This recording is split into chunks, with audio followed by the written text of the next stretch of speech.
Well, I usually put that one on.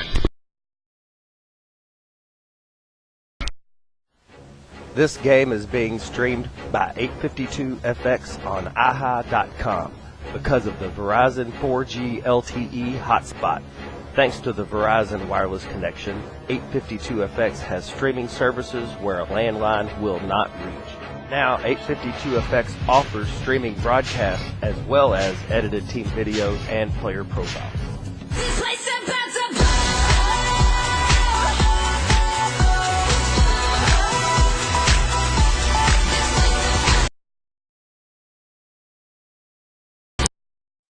The weather forecast? I make it up like 5 days ahead. It's not even. Totally mess it up. I look at the long-range forecast, and that's what.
Out there and hopefully pass completion. He's getting it very badly. Incomplete! Down to the 1 yard line. He might have touchdown. Bearcats. Khalil Wilson, number 88. Hello, Bearcat fans. Welcome to Week 4. Last week, the Bearcats were able to take care of the cat fight, taking care of the Wagner Wildcats, and had a big win. Coach Green is nice enough to be with me up here again this week, and appreciate you coming up here 2 weeks in a row. Yes, sir. I'm not superstitious. We paid off last week. Well, we'll have to do this Holy Cross week as well, so I'm not looking ahead, Coach, but tell me, I know you're proud of them with the big win last week, but how did the kids look during this week in practice? You know, we had a great week. We had a couple of injuries last week. Hopefully those kids will be back, but we inserted some new players in over the week at practice, and hopefully they prepared. You know, the kids stepped up. We had some cooler temperatures, which was very nice, and hopefully we're ready to play. Well, I know you were proud of them for persevering that 100-degree weather. That had to have been tough for those guys. I mean, not just physically, but also mentally trying to get out there. But they progressed from week to week, and you saw the offense do a really great job last week. What were you most proud of? You know, I think that you hit the nail on the head talking about how we've improved. You know, you always want to get better every week. And I think we saw some marked improvement last week. We seem to be faring better on both sides of the ball. Even the kicking game seemed to be clicking a little better last week. What are we going to expect to see in tonight's game against Carroll County? Carroll County is always tough. You know, they're 3-0 for a reason. Mike Wheel Friedman, their head coach, does a tremendous job with his program. They're big. When you look out on the field tonight, you're going to see they're a lot bigger than we are. They like to pound you, and if you pay too much attention to the running game, they're going to throw it on you. Their quarterback's quick, and he can roll out and pass well. So I think it's going to be a hard-fought game, and the team that has the least mistakes, I think it's going to put themselves in a chance to win. Well, I know Coach Jones made it very clear that this team does not make any mistakes, and we just have to get ourselves to make fewer mistakes as well. So That's exactly right. That's so important anytime you play a good team. absolutely. Well, good luck tonight, Coach. Thank you. I look forward to next week, and hopefully got another big win tonight. Yes, sir. Thank you, and thanks all you out for watching. All right, Bearcat fans, we'll be back with the kickoff and introduction of my co-host, Jeff Holbrook, in just a couple of minutes. We just won state.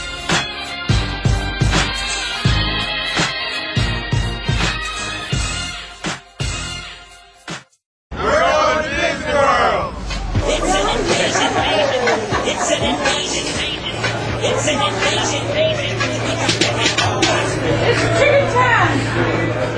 It's an invasion. It's an invasion. We got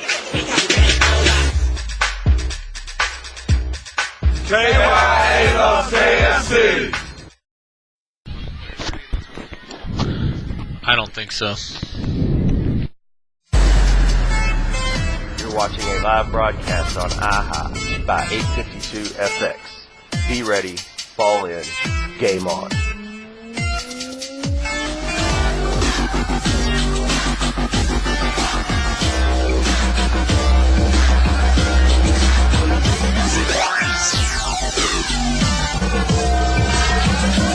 .852 FX.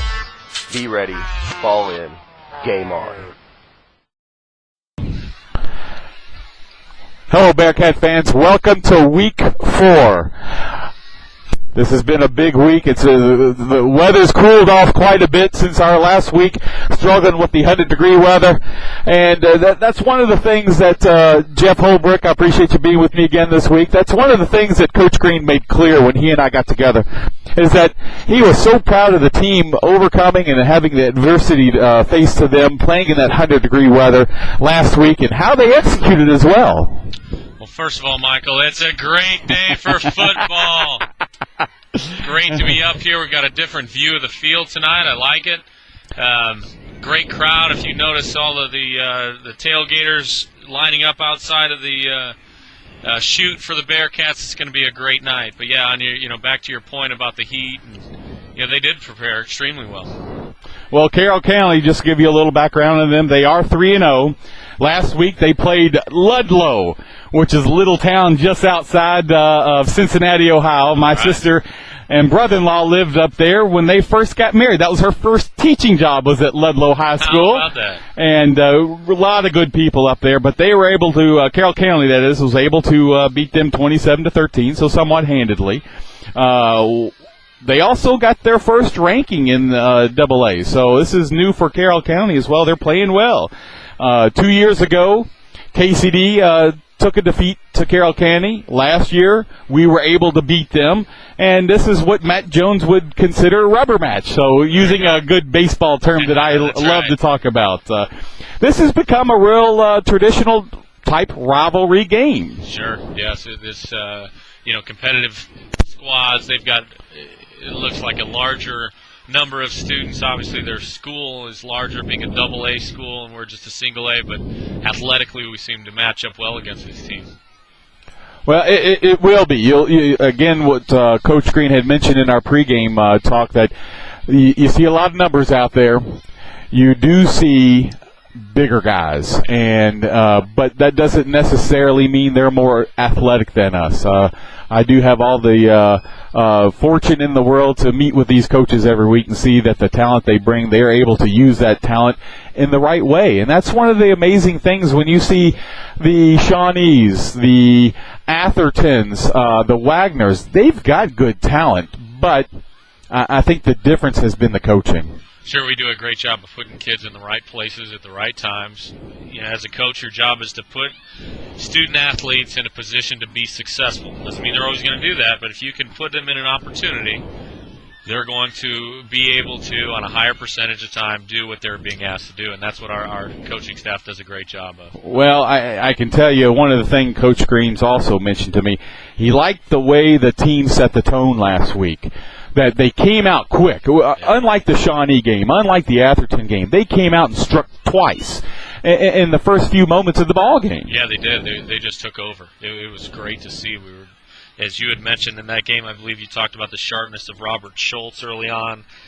He came out, threw the ball where he needed to. Our receivers played well. Our defense came out ready to play. It was a fantastic start last week. Well, we're going to see a couple of newer players tonight, one being Josh Spurrier and one being Dalen Norris. They've been some real standouts on the JV team, so and that's nice to see that the coaching staffs want to get them in there and get them some more play time. 2 juniors, and they've just been so successful in these games that they want to see them in the varsity level as well. So we've sustained a couple of injuries this week, nothing too major, thank goodness, but these guys got to step it up, and there's going to be a few other guys that are going to have to step it up to help these guys that have been injured. Yeah, I had a chance to coach Josh Spurrier way back in middle school. He's really improved. Oh, he's come a long way, but he's always had that gritty nature, never afraid to throw his body in front of oncoming opponents and oftentimes maybe 3 times his size. Now, fortunately, Josh has grown quite a bit here in the last year and a half. I know his dad's real happy about because that. As a 5th grader, he wasn't one of the largest guys that we had out on the team. So it would be such a great story to see someone like that stick with a tough game despite your size, and now he's reaping the benefits of that hard Absolutely. work, and he's getting a chance to showcase his talent on a Friday night under the lights. Well, I remember we had a JV game here Monday night, Labor Day night, and every time I turned around, I'm seeing Josh Spurrier, either on defense, either on offense. I mean, he was a full complement player for the team where they needed him. So he was catching passes. He was out there making big tackles. So you're right. Forget the size anymore, because size doesn't mean anything to me.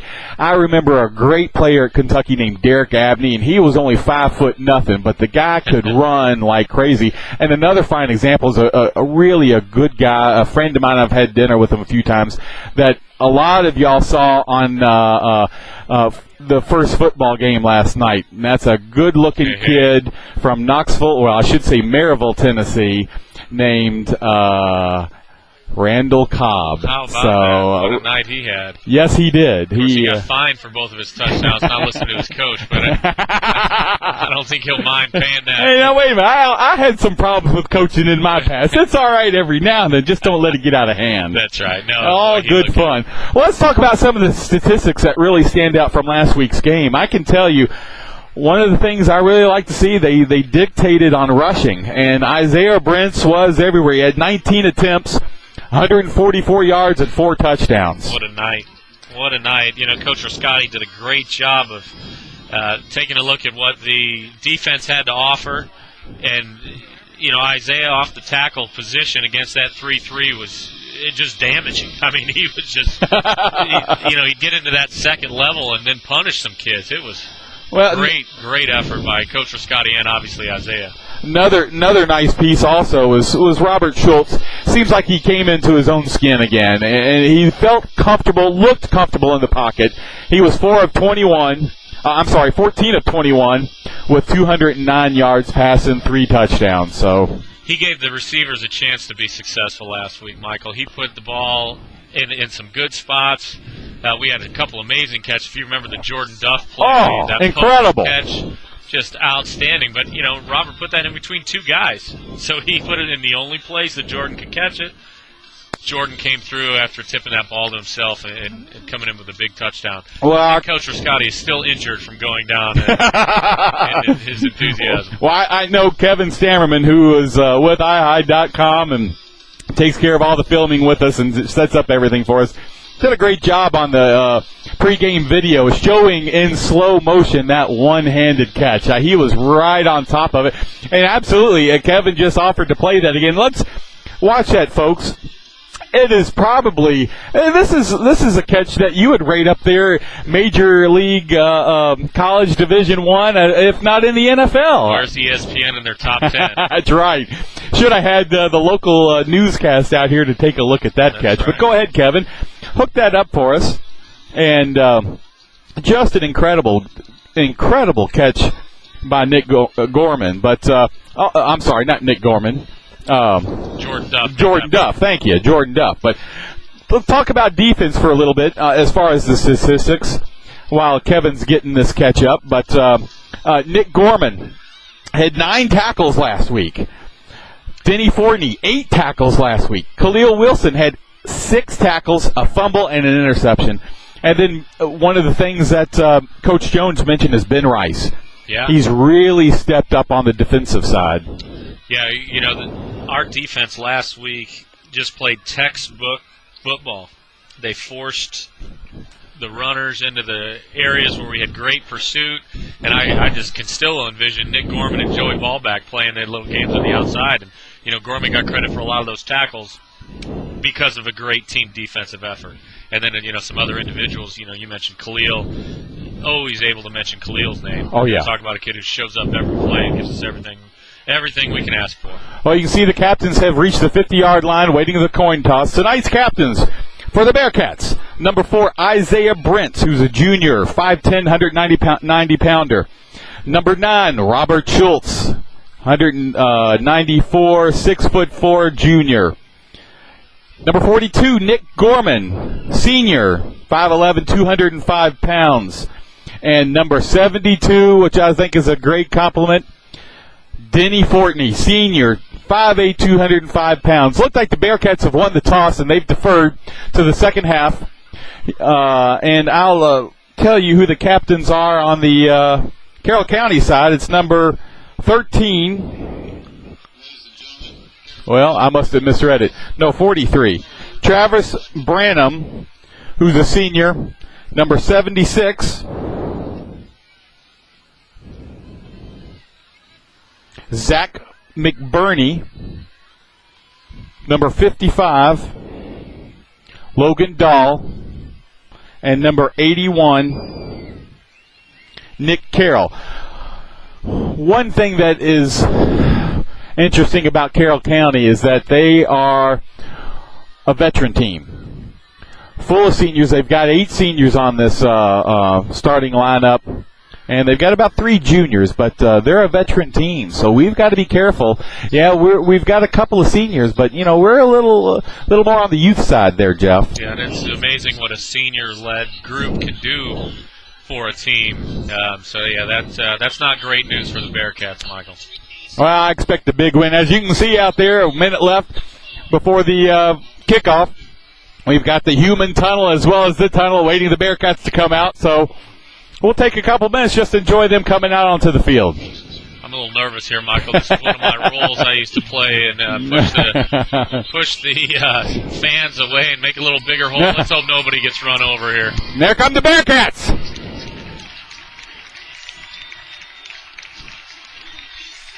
A little slower jogging I'm used to.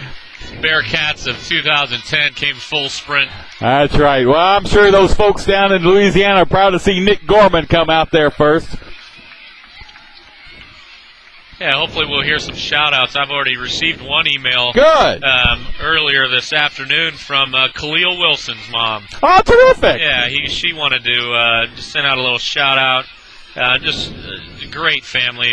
We've had a chance to talk about Khalil quite a bit, but she just said she wanted to give a shout-out.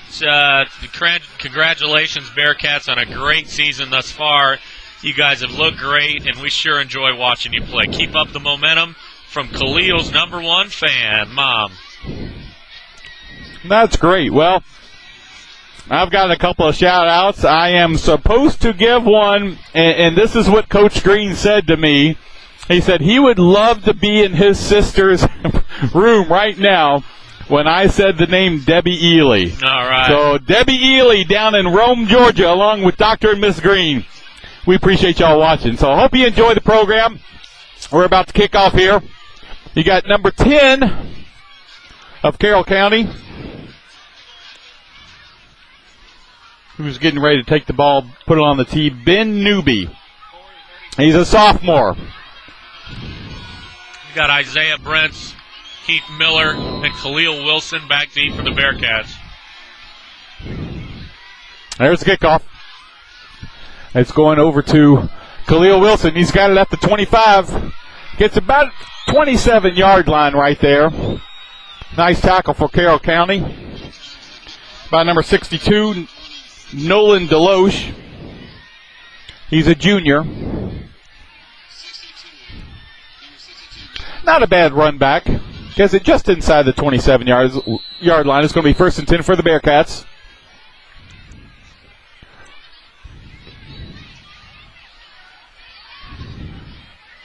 Got pretty much the usuals out there. Khalil Wilson, Tommy Stafiri, Keith Miller, Isaiah Brents is the lone setback. Robert Schultz is back in the shotgun. Isaiah's got it. It looks like he might have gotten a yard there. Not too big of a gain. Name we had mentioned earlier tonight, Jordan Duff won't be playing for Michael. That's a devastating blow to some explosion on our offense. Well, but I'm told he'll be back very soon, so hopefully not too long. So they were very optimistic that he would be back quickly. Got Khalil Wilson in motion. Robert Schultz is under the center. It's going to be handoff. Big hole. Couldn't get through. Right to Isaiah Brent's got about a 2-yard gain right there, so not much room there. Got to get the big lineman out there to make some more holes. But it's early. 11 minutes left in the first quarter. Just the start of the game if you're just now joining us. KCD has the ball. There's going to be 3rd down 7. Ball's marked on the 30-yard line. Got a big crowd tonight. It's tailgate night, so if you weren't able to make it, you missed a great tailgate hosted by Mike Best and his meat shop, which is located over there off of Westport Village. Oh, great tackle right there. Roberts going down for a sack. Tackle by number 34, Brandon Franklin. They brought the house. Yeah, they did. That's one of the things that Coach Jones was making very clear with me as Robert Schultz goes back to punt. He made it very clear that they really bring the inside guys. Yeah, they and like the blitz. There, they sure. Oh, beautiful punt! Beautiful. Caught back at the 30-yard line. He's up there. He's going to get about the 48-yard line. Great tackle by Tommy Stafiri. Number 30, Matt Bartley, who's a sophomore for Carroll County, returned that ball. Ball's going to be marked on the 48-yard line. It's 1st and 10, Carroll County.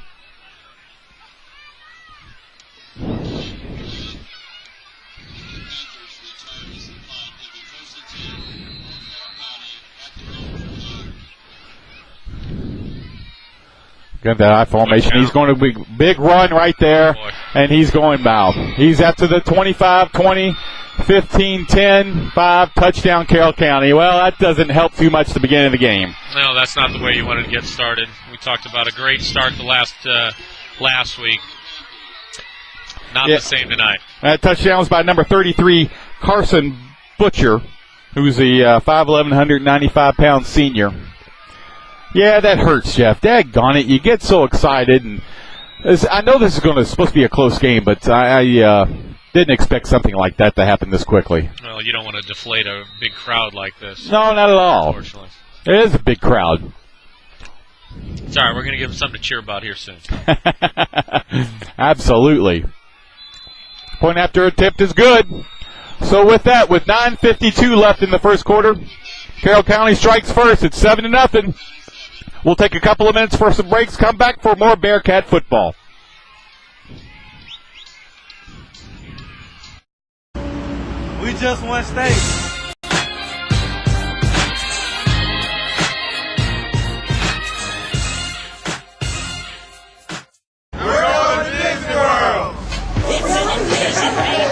It's an invasion, It's an invasion,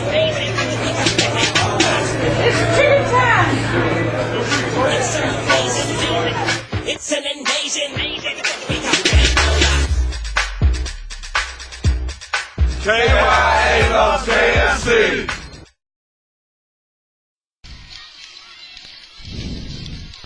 Welcome back, Bearcat fans. Well, Carroll County strikes first. 9:52 left in the first quarter. 7-0. Number 10, Ben Newby, who's a junior for Carroll County's, ready to kick it.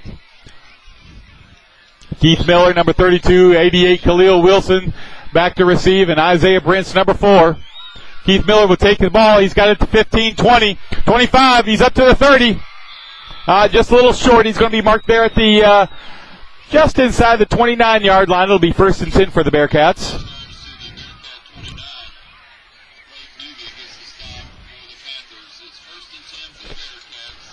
Boy, Newby not only kicked it, he also made the tackle on that play. That's a hard hit for a kicker right there. Absolutely. You don't see too many kickers that get out there and make hard hits like that. No, I've seen a few, but not many. He led the charge down there. Lone setback is Isaiah Brents. Got Khalil Wilson and Keith Miller out to the far side. It's going to be a pass. He's got a man open. He's wide open. Come on, Keith, catch that ball. Oh, just outside his hands. Beautiful pass. He was wide open. Yep. Carroll County running a 4-4 there, and then against our twin set, they brought their corner over the top. Looked like a cover 3, but it didn't seem that the safety went back with it to help that corner out. I'm sure he's asking his buddy where the help is. Well, they'll play a lot of man in the secondary, but yeah, they run a 4-4 defense. A lot of pressure, a lot of blitzes up the middle. They like to bring it up the middle. Of course, they got the guys to do it. You see number 73, he's a pretty good-sized kid. They've got no safety again on this play. Isaiah's trying to run it up the middle. Not much there. He might have made a half a yard, maybe a yard, but a little bit of a gift by the officials there, I think. But I know I'm off to the side, but it didn't look like he made it a yard. But I appreciate the 1 yard gain. So it's going to be 2nd and 8, or 2nd and 9 for the Bearcats. Ball's placed on the 30-yard line. 9:14 left in the first quarter. Bearcats are losing 7-0 to Carroll County. Tommy Stafari's in motion. Roberts in the shotgun position, ready to pass again. Great blocking right there by Isaiah. Going to Nick Gorman, and it's intercepted. Well, shoot. Intercepted by number 20, Dylan Craig, who's a junior. Almost like he forced that one up there, Jeff. Yeah, I don't think he got his feet set. I think he made the right read. That's the guy who was open. I was looking at the receiver downfield, and out of the corner of my eye, it looked like Robert was off balance when he tried to make that throw. The ball's placed on the 47-yard line. 8:55 left in the first quarter. It's 1st and 10 Carroll County. Nice stop by there by the Bearcat defense. I see number 72. That's Fortney. Denny. That's what I thought. Denny Fortney. Gain of about 2 yards. Gets the ball out to the 49-yard line. 2nd and 8 for Carroll County. Get number 5, Trent Downs. It's going to be a reverse. Great tackle right there by Nick Gorman. Gets the ball out to the 45-yard line of the Bearcats. It's going to be 3rd down. He could have gotten a lot more if Nick Gorman hadn't have tackled him. Well, there was some misdirection there. If your defense not reading their keys correctly, that misdirection can send you for a loop. So nice job by Gorman there.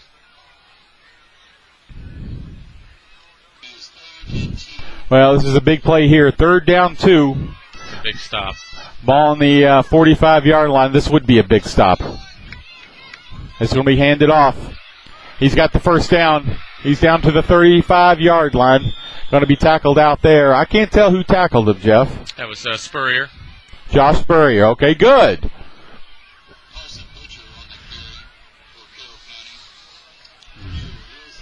Their offensive line is just coming off the ball and knocking our guys back.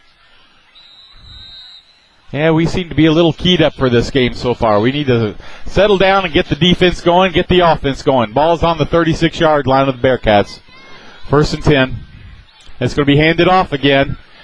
Almost looked like a hold out there to the side. Yeah, they're going to call a hold right there. There is a flag on the play. That was against Tommy Stafari. The guy was just blatantly pushing him down, and it looked definitely like a hold to me, Jeff. Yeah, That's why Tommy wasn't able to hold his position out there. That's right. Oh, well, wait, yeah, it goes against Carroll County. I called that before the stinking official did, but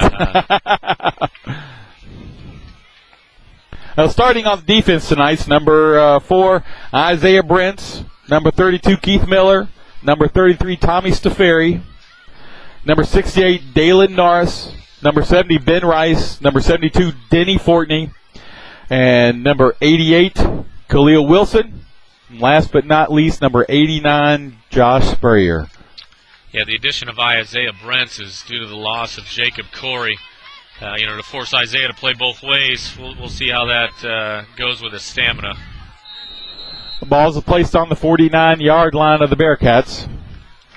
First and long for Carroll County. Oh, he's running all over the place. I see Cam Sample taking him down right there. Almost a pylon right there, but thank goodness they didn't count it. A little excitement there trying to get that guy down. That's Denny Fortney. He's been known to do that. Don't jinx us now, Jeff. He got called for it last week, if you remember. He came in. Yes, I do. A little tick later than he did that time. The ball's placed on the 42-yard line. It's now 2nd and 15. 6:50 left in the first quarter. Bearcats are losing 7-0. Carroll County's got the ball. All offsides against the Bearcats. Obviously playing with the Cadence out there, and they just unfortunately fell for it. We're on the Bearcat side this week. Unlike last week, we were on the opposing side. So we got a big crowd tonight, Jeff. Yeah, they did a great job. Our parent association puts together this tailgate every year. I stand up and look. The hill's pretty well covered with the sound of football. I love that. It's a cloudy night tonight, little cool, but excuse me, supposed to get a little warmer again by the weekend. There, Tommy Staferi, great tackle right there. Goes for a loss of about 1 yard. That's going to put the ball back out to the 37-yard line. So a loss of 1. It's now 4th down. Nick Gorman was in there assisting on the tackle. I apologize, it's not 4th down, it's 3rd down. Kind of wishing my life away right there. 3rd and 11 for the Carroll County. I like your thinking, though. Love to see a 4th and 11. So would I. We need a big stop here for the Bearcats. Nice run right there. Great tackle! Yeah. Ben Rice is in there. Number 72, Dalen Norris, absolutely 68. And number 72, Denny Fortney. Big hit right there in the middle. Got about a 3-yard gain, so it's 4th down 8. I guess I'm questioning they might go for it. I don't know, Jeff. Can you? Yeah, they're going to go for it. Going for it. Not a whole lot of gain by punting the ball. No, there's not. Might as well. It's good risk reward for them. All right, defense. Big play right here. 4th down, 5 minutes left. 5 minutes, 30 seconds left. 4th down, 9. Ball's on the 35-yard line of the Bearcats. And he's back to pass. He's open. He's got it. Nice tackle by Josh Spurrier out there. He gets the ball back to the 20-yard line. Just a one-man route out there. Ran about a 14-yard out, I would give him. Just a nicely executed play. That's a nice pass. Very nice. Nice route. It was a nice route. This is an athletic team. They have very good running back. They have a very good quarterback, and it's really starting to show against our defense right now. Officials timeout for a second. I guess he's just trying to place the ball down. Clock's running again. 5 minutes, 18 seconds left in the first quarter. Again, the Bearcats are losing 7-0. Carroll County Panthers were able to get here and get a quick score. So he must have a pretty good cadence call out there, Jeff, because I see a few of the guys moving. Yeah, that's quarterback with his suggestive ways has nice power over that D-line, and we seem to be jumping. Unfortunately, we got back that time. Yeah, a gain of about 3 yards. So it's going to be 2nd down 7. Dalen Norris, number 68, was in on that tackle, along with Denny Fortney, number 72.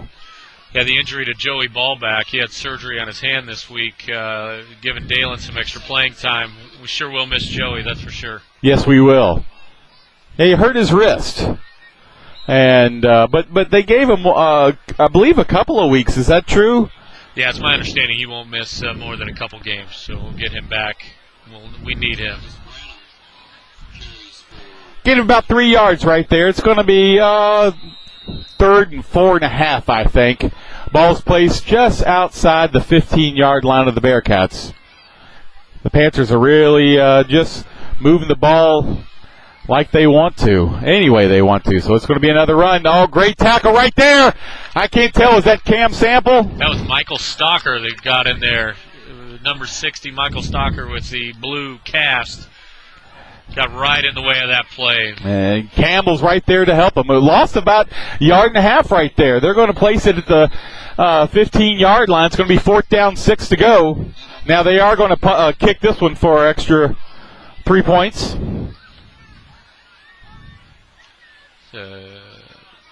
32-yarder. Number 10, Ben Newby's with the kick. It's good. Plenty of leg there. That was plenty of leg there. Great kick by Carroll County. So the Panthers are winning. 3 minutes, 25 seconds left in the first quarter. This is being brought to you by Verizon 4G LTE mobile internet. Come back for more football. You're watching a live broadcast on IHI by 852 FX. Be ready, ball in, game on.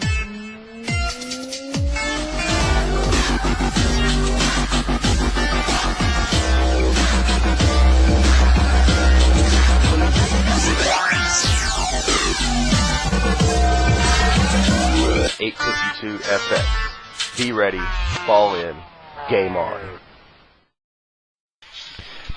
Bearcat football is being brought to you by 852 FX Sports Video and Live Streaming and iHigh.com. Well, Bearcats not off to a great start. It's a little bit of a rocky start, Jeff, but well, fortunately we held them to a field goal right there. That could have been a backbreaker. So exactly. There's the positives. Number 10, Ben Newby's in to kick. Keith Miller's got the ball. He's running out to the 25-30. Great tackle by number 12 of the Panthers, Zach Birch, who's a junior. Gets the ball at the 30-yard line. 3:19 left in the first quarter. Again, the Bearcats are losing to Carroll County Panthers 10-0. It's 1st and 10. Hopefully, Coach Riscotti can get these guys going. I got a feeling he's going to be able to dial one up pretty soon. This is a pretty gambling defense here. Coach will be able to trick him. Well, and that's one of the things he mentioned is that this is a defense that does blitz a lot. Therefore, we should be able to take these short routes and catch him off guard. Beautiful pass to Keith Miller, just overthrown. Pass is ruled incomplete, unfortunately. Daggone it, Keith was open again. And just got to get Robert settled down a little, throw it a little lighter. But I like the pass. I like the call. Well, Keith Miller's made it clear he can get open deep. Yes, he has. For a guy that's never played football in his life. Right. And I like the fact he's upset. That's unfortunate. But, again, we just need to settle down a little, get into our groove, and we'll get moving. We're only down 10-0. A lot of football left. Marcus Llewellyn checks in for Keith Miller. Robert hands off to Isaiah Brents. He's out to the 35-yard line. Nice run by Isaiah right there. Gain of about 5 yards. It's going to be 2nd and 5 for the Bearcats. Ball's going to be placed on the 35-yard line. Just under 3 minutes left in the first quarter. All right, it's time to convert here on 3rd down, Michael. A big play right here. This would be a real momentum swing for us this early in the ball game. It'd be nice to see them convert this. You're right. Robert comes over from the sidelines, talking to Coach Riscotti, gets the play. As usual, they know their first 8 plays and more. They're all scripted. Look at this defense. I've never seen a defense like this with all the motion. Obviously trying to confuse Robert. Another pass. He's got it. Khalil Wilson. Oh, great defensive play by the Panthers. Yeah, Carroll County brought 8 guys right there. We were able to protect it well, though. Yes, we did. Nice job. Very nice communication by the offensive line. Well, that was defended by number 28, Tyshawn Ems, who blocked that ball. Did a nice job on the defensive side. So it's now 4th down 5 for the Bearcats. Robert Schultz is back to punt. See if he can get another beautiful, big punt. Get a lot of roll out of it. Hopefully Keith Miller's down there to take it. It's going to be just inside the 25-yard line, 23.5-yard line. It'll be first in town for the Panthers.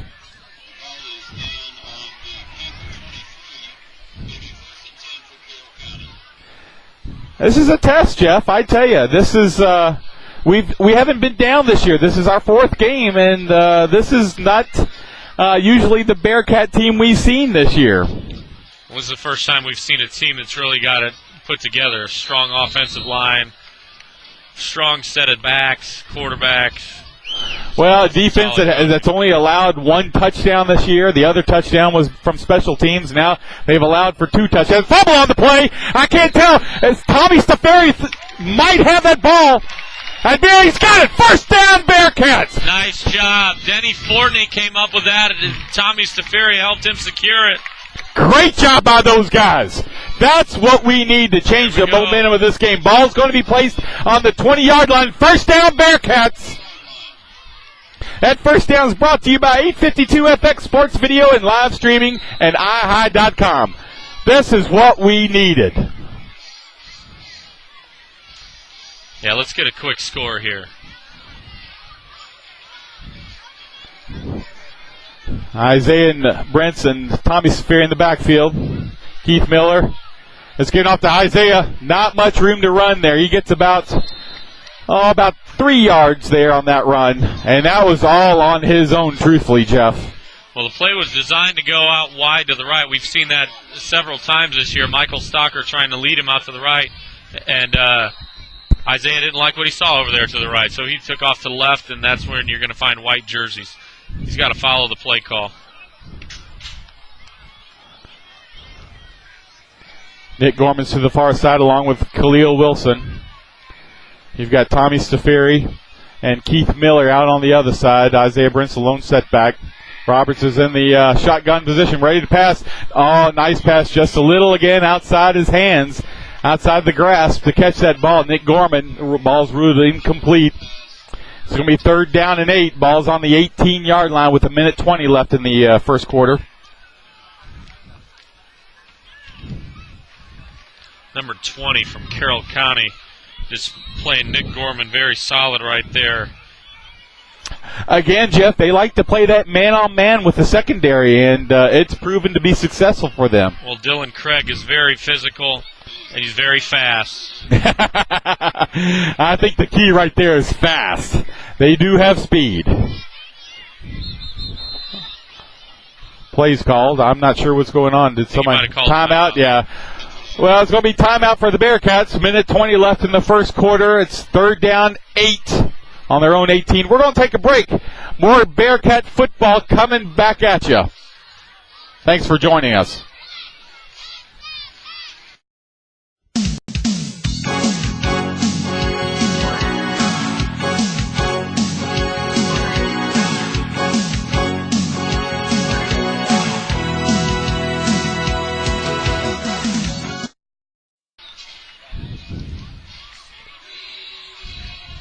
All right, Bearcat fans, we're back with 1:20 left in the first quarter.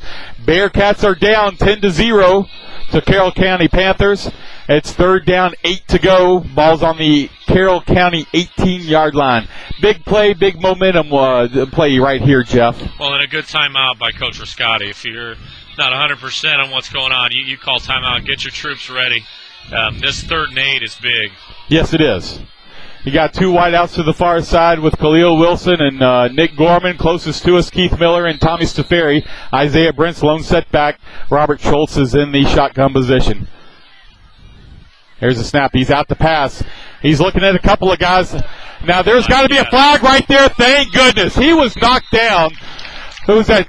Khalil Wilson by Carroll County defender. That's right. That was that number 20, Dylan Craig, who I said was playing extremely physical. There's a reason. That time he just did it a little bit too late. But I've watched him. That receiver come off the ball, and Dylan Craig will let you know he's there. Yeah. I love coaching linebackers and corners. It could be physical like that. It knocks the receiver off their route, and it's tough to get back. And it knocked Khalil as you saw, way off his route. Fortunately for the Bearcats, for a reason. That's right. Fortunately for the Bearcats, that ball was in the air, because if it's not in the air, that is not a penalty here in high school ball. This is not the NFL, so you can maul those receivers till that ball gets in the air. Well, that was a big play. That gets us from a long 3rd and 8 to 1st and goal on the 9-yard line. This first down is brought to you by 852FX and iHigh.com. Schultz is under center. Isaiah Brents and Tommy Stafiri in the backfield. He's back to pass again. Just a little outside of, is that number 88, Khalil Wilson? Keith Miller, actually. Keith Miller, thank you.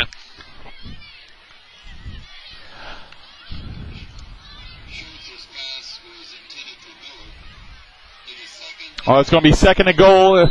1 minute, 11 seconds left in the first quarter. I don't know if he's just a little unsettled. I've never seen him throw this. Like there's a little excitement in his play right now. He's just a little too excited. Yeah, he may be missing his receiver, Jordan Duff. Or that knocks the quarterback off a little bit. I'm not trying to blame everything on Robert either. It could be that they're not running the right route too, so it could be on the receiver. But Isaiah's got it. He's at the 10. He's at the 5. Touchdown, Bearcats! Great run by Isaiah Brents, number 4. That's the way to get on the board, Jeff. We needed that right there. I think the whole house thought we were going to throw the ball, so a nice change of pace there by Coach Rascotti. That touchdown is brought to you by 852FX Sports Video and Live Streaming and iHigh.com. We got number 25. That's who I like to see in the ball game, because that means we're scoring a lot. Get David Holtgraven for the point after attempt.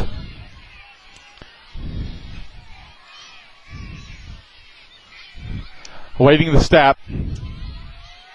It's good. Big booming kick by David Holtgraven. Hits the scoreboard. What a kick. Holy cow.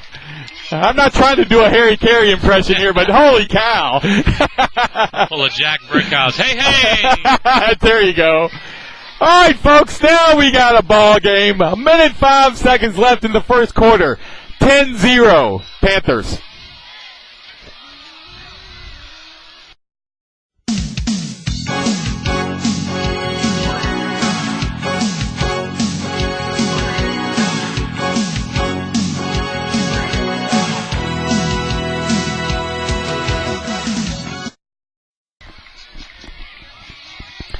Well, I had a great turnover, Bearcat fans, with the Bearcats getting a fumble from the Carroll County Panthers and driving it in to get us back in this ball game.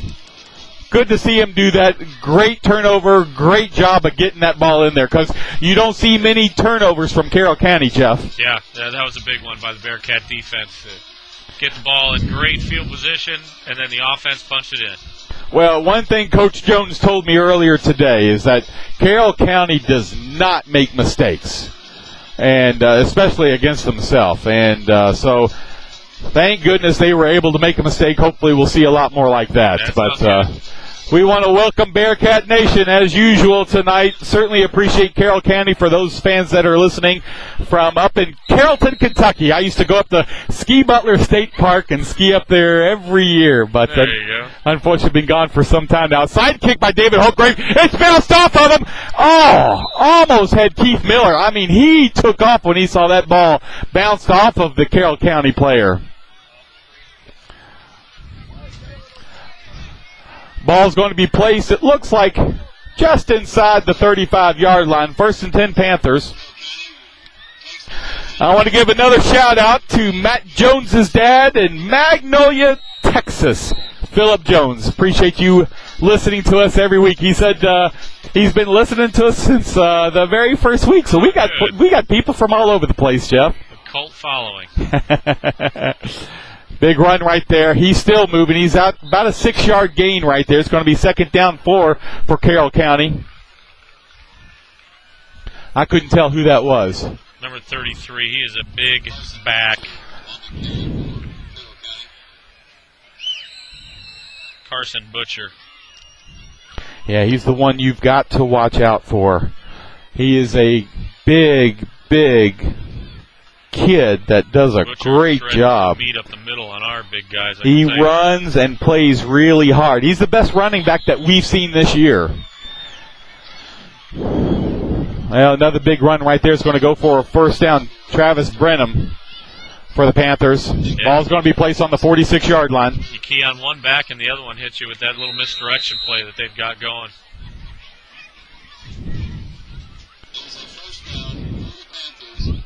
Ball's placed just inside the 46-yard line.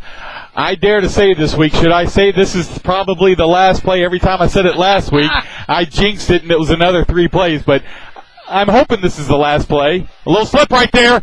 Oh, nice turn. He's going to be tackled by Khalil Wilson.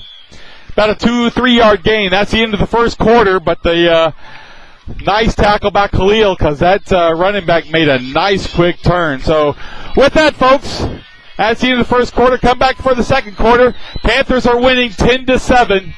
More Bearcat football in just seconds.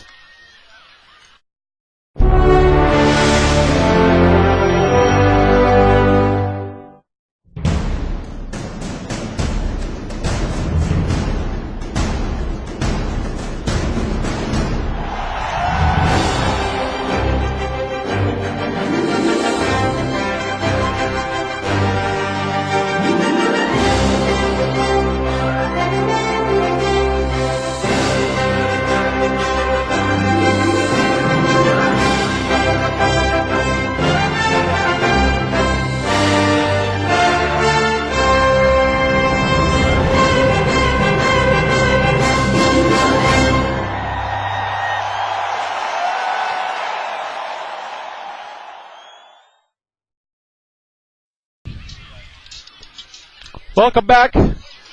Start of the second quarter. Carroll County Panthers are winning 10-7. Carroll County has the ball. It's second down, 7 to go. Second down, 8. Ball's placed on the Panther 49-yard line. One other person we want to give a shout out to is Mike Best Meats.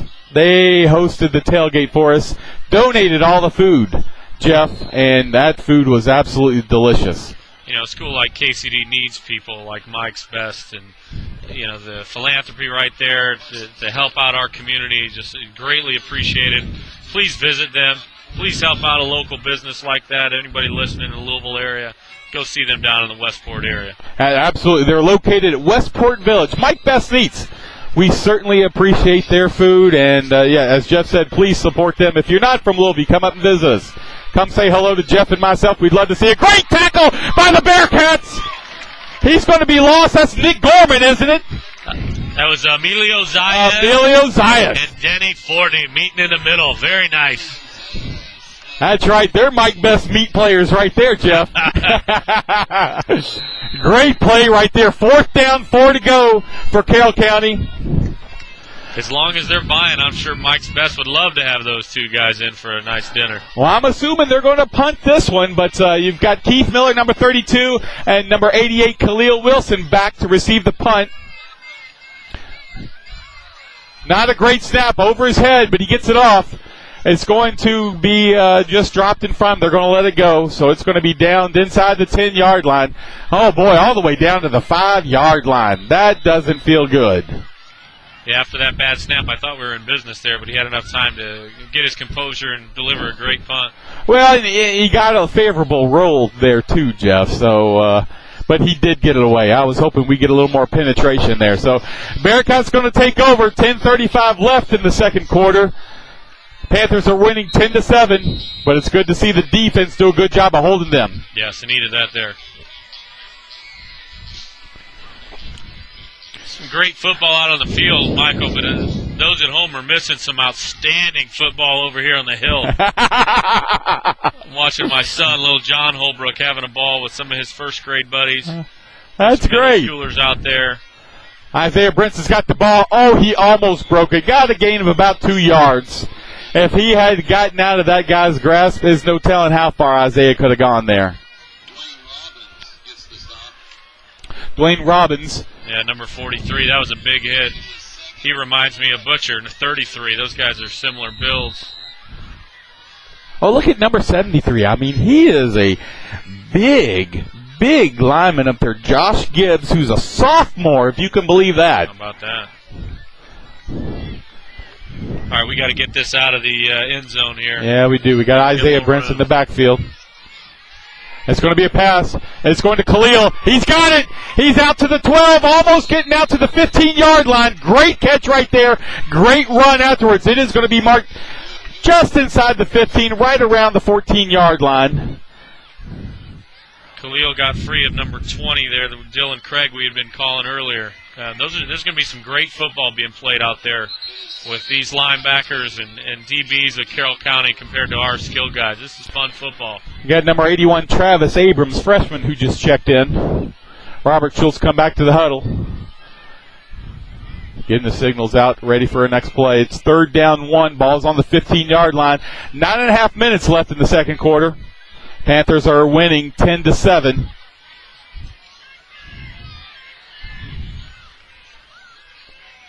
It's going to be Isaiah Brents. He's got a hole. He's out to the 25, 30, almost to the 30-yard line. Big run right there. There wasn't much there, but he got a gap late and was able to just carry a couple of guys out to the 28-yard line. It's going to be a first down, Bearcats. Isaiah kept those knees pumping.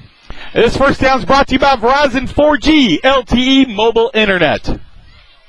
Nice run right there, Jeff. Yeah, that's the first time we got a chance to see Isaiah to keep those legs pumping and get him through.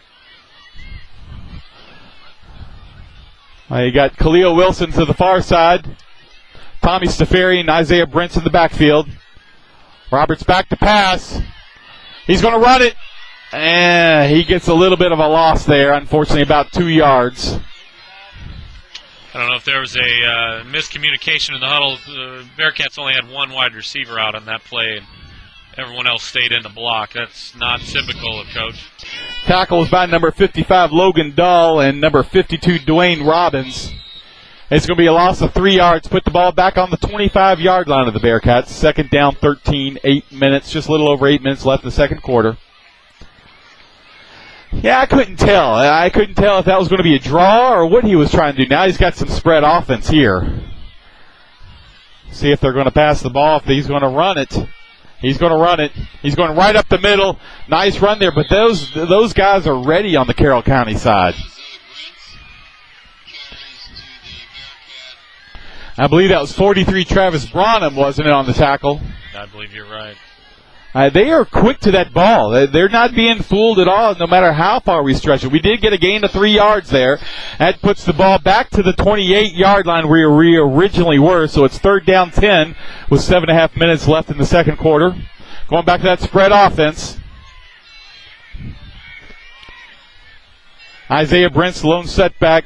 Roberts in shotgun position. He's being rushed. It's going to be capacity complete to Khalil. He's out. He's to the 45. All the way to the 50-yard line. First down, Bearcats. Great job by Khalil. That was outstanding.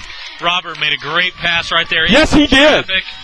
Khalil picked it out and just made his way upfield with a great gain. Well, that was a beautiful read and a great route, obviously, by Khalil. I mean, Robert was being rushed, and he just settled into the pocket, looked for who he was looking for, and he's not dictating the ball because he's looking around, Jeff. Yeah, that was very nice. The Bearcat offensive line stuffed the middle. They had one other blitzer off the outside. Robert read it, rolled to his left, and hit Khalil. Isaiah's got the ball. He's out to the 45, to the 40-yard line. He's to the 35-yard line. He's still going, folks. He's going all the way down to the 20, to the 15-yard line. Fantastic run. We seem to be coming into our own offense now. Emilio Zayas, the pulling guard, lit up. Absolutely. The right defensive end of Carroll County. And Isaiah got a full head of steam. I don't know if you saw that stiff arm. Yes, I did. Not your typical stiff arm. It was a get off me stiff arm. That's right. He's down to the 15-yard line of the Panthers. It's going to be 1st and 10 Bearcats. Looked almost like the Reggie White look of absolutely the late 90s, I think. Let's go farther back. Let's say Herschel Walker with that stiff arm. There's a penalty on the play, unfortunately. Isaiah's not going to go far, but that penalty is obviously going to come back against the Bearcats, unfortunately. Daggone, I hate getting in these holes.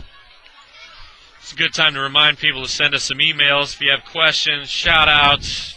Tell us where you're parties at watching the game. Jeff.Holbrook@kcd.org. That's JEFF.HOLB as in Bearcat ROOK at KCD.org. That's a 5-yard penalty. Goes against the Bearcats. It's an illegal shift, so it's going to place the ball on the 20-yard line, 1st and 15 for the Bearcats. But as we've seen this drive, this is a great drive, Jeff. We started on our own 5-yard line, and we have moved the ball all the way down the field, unlike the rocky start we had. I was worried about just getting enough room for our punter. Here we are. Wow, that's real optimistic. I'm proud of you. I keep those thoughts inside. Back to the spread offense. Isaiah's a lone setback. It's going to be a pass. It's complete to Khalil, but nice tackle right there. He gets it out to the about the 14-yard line. It's going to be 2nd down, but a nice pickup. I mean, it makes it more manageable 2nd down. Very important pickup of about 8-9 yards, whatever that was. Yeah, it's going to be placed just inside the 14-yard line of the Panthers. It's going to be 2nd down 8 for the Bearcats. Ball's on the 14. 5 minutes left in the second quarter. Again, I usually like to say my shout-outs because it's been great luck for us. Talking about the Metairie, Louisiana family, Mimi Gorman and his Nick Gorman's aunts, Cheryl and Denise. Hopefully that brings us good luck. Oh, shoot. Another penalty going against the Bearcats. That's going to be a delay a game. Well, self-destructing a little bit here, Jeff. Yeah, that's unfortunate. We're still in field goal range, still get a few downs. Well, with David Holtgrave, you're right. We have a big foot, but I want to punch it in for a touchdown. I'm a little more optimistic than my good pessimistic friend right over here. My gosh. What are we going to do about you? Have I put the mute button on your mouth? What happened here? Listen, Mr. Optimism here. That's right. Think about my real job. I'm in sales. You have to be optimistic. Oh, you got Robert in the shotgun. He's going to pass again. He's got plenty of time. It's complete. I can't tell. Is that Nick Gorman? No, that's Khalil Wilson. Khalil Wilson.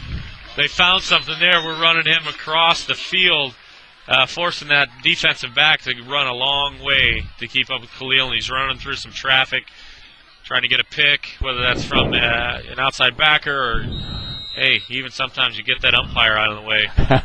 Well, yeah, exactly. You use him as a pick. I've seen that several times where they use those umpires.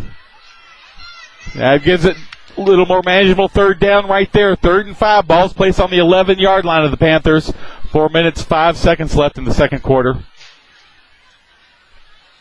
We're going to take a timeout here. It looks like it. Somebody's called timeout. Timeout Bearcats. Well, with that, folks, we're going to take a timeout ourselves. My throat's already hurting, but this is Bearcat Football, brought to you by 852 FX Sports Video and live streaming and iHigh.com. Come back for more Bearcat Football. We just won state.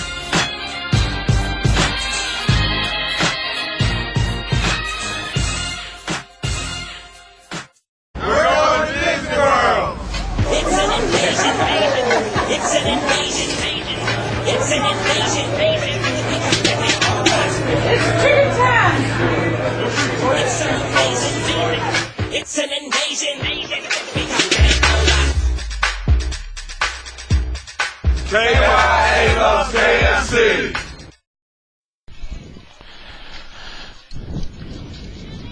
Welcome back, Bearcat fans. Second quarter, 3:59 left before halftime. Bearcats have the ball on the Panther 11-yard line. 3rd down 5. This is a big play. Obviously.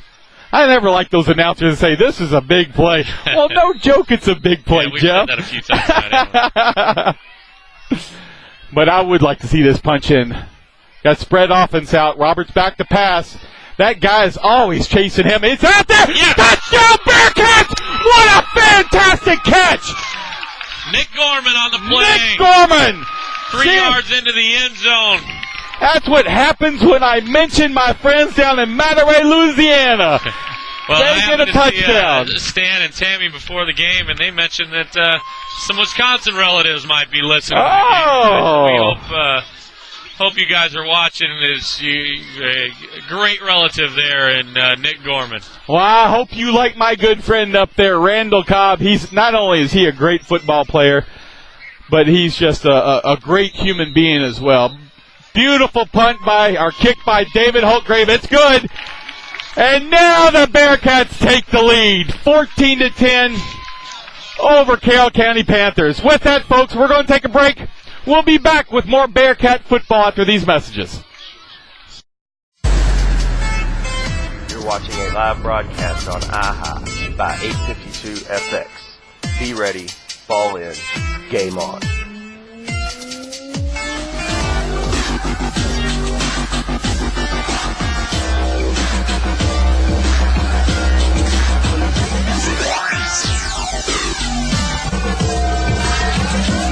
.852 FX. Be ready, ball in, game on. Welcome back, Bearcat fans. Michael Bennett's on a mission for some water. The poor guy can't get a break up here. You know all the work he does for the Bearcats. I want to get him a drink. And water's kind of lame. You know, I'd really like a beer. But I tell you, one of these games we ought to bring a cooler of something healthy for both of us. But I don't think my good friend Tony Stallings would appreciate it. I'm thinking of him tonight to throw a shout out to him. He's doing the U of L game. He's the color commentary. A nice side kick again. They must have something up their sleeve, the Bearcats, that is. Nick Gorman, great tackle right there. He's going to be placed on the 40-yard line.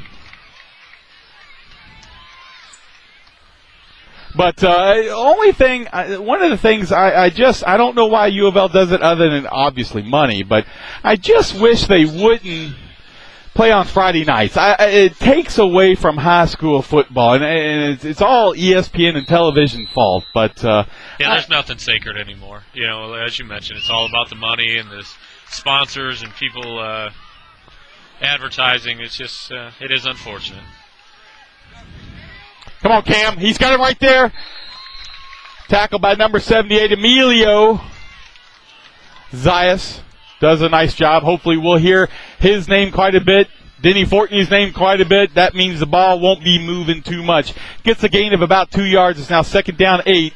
Ball's going to be placed on the 42-yard line of the Panthers. 3 minutes, 20 seconds left in the second quarter. Bearcats are winning, I'm happy to say, after they went down by 10 early in the game. So, nice run right there. That's a quick running back. Forced out of bounds by number 88, Khalil Wilson. Our interiors really stepped it up after those first two series of Yes. just getting manhandled. Yes. They've really stepped up to the task and have started to fight back in the trenches. Well, it's going to be third down. 2 for the Panthers. Ball's just inside the 48-yard line. I've got 2 wide receivers out. Nice quick run. I think he's short, Jeff. Yeah, I think you're right. It's going to be 4th and a half yard. I can't tell who tackled him there. I know you had Cam in there. You had Emilio in there. You had Denny Fortney in there. Who else? It's good to have those hosses right there, the D-line. Yes, it was. Ben Rice coming together. Well, I know it's an early big play, but this is an early big play. Be a nice stop, get the ball before the end of the first half, and punch it in for a score. But offense on a roll. Let's get it back. This is a very dangerous move by the Carroll. Yes, it is. Absolutely. With 2.5 minutes left in the second quarter. They've got the ball. He's under center. Oh, he may not be staffing. There we go. I like that one. Offsides. That's going to go against the Panthers. Big miss right there by number 55, Logan Dahl. He's a senior.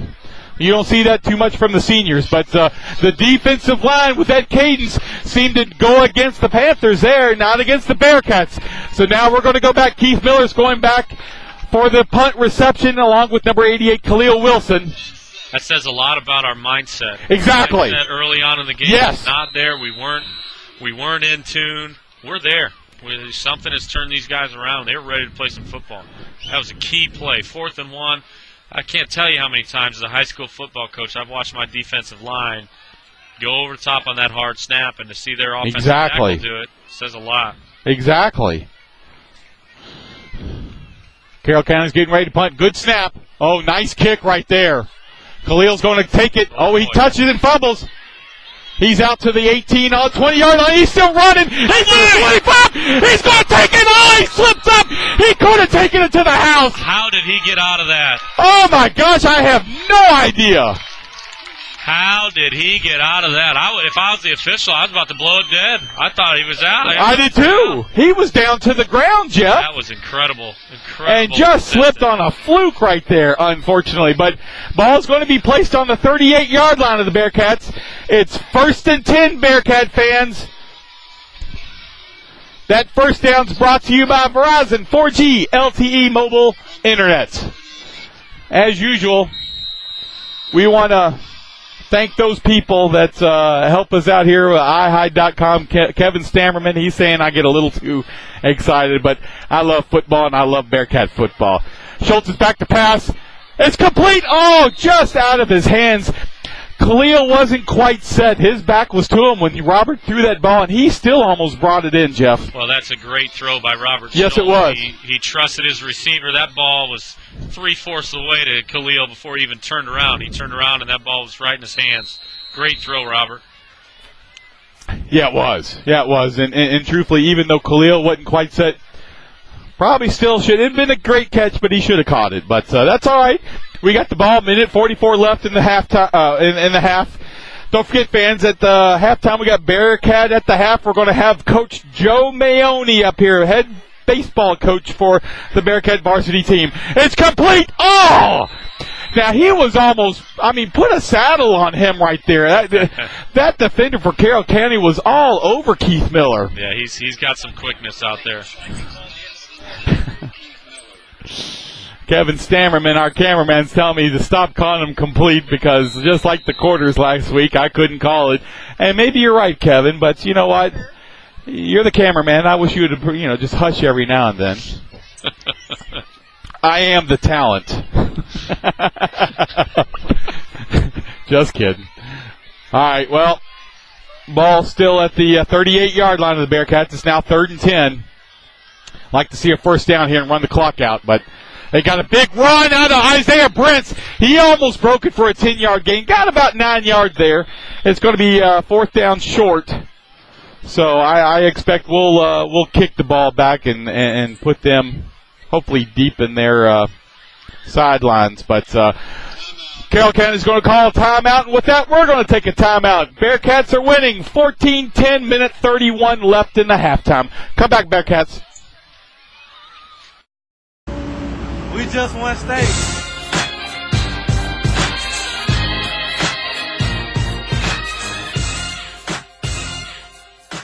We're going to Disney World. It's an invasion. It's an invasion. It's an invasion. It's tea time. It's an invasion. It's an invasion. KYA loves KFC.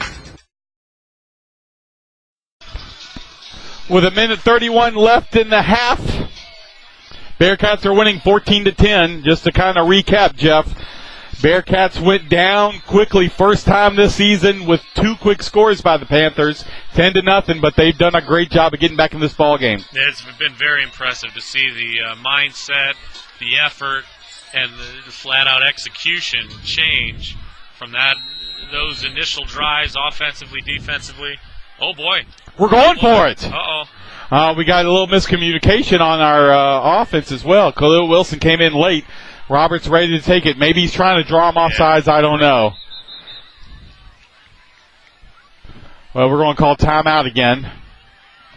Timeout Bearcats. So had a little miscommunication on the right personnel supposed to be out there on the field, and I don't know if that really messed up them as well or not. But yeah, that didn't help us.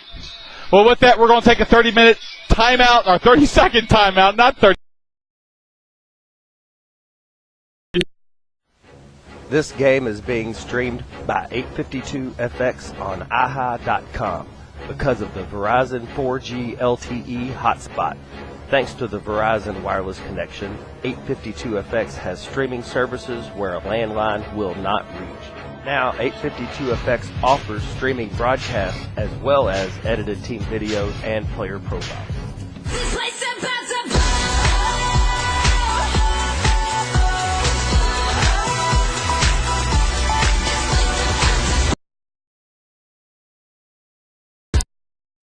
Shut up. Welcome back, Bearcats. We got 4th down 2 for the Bearcats. We're going to go for it. I'm a little surprised with this, Jeff. Yeah, he's going to kick it. He did that earlier in the year.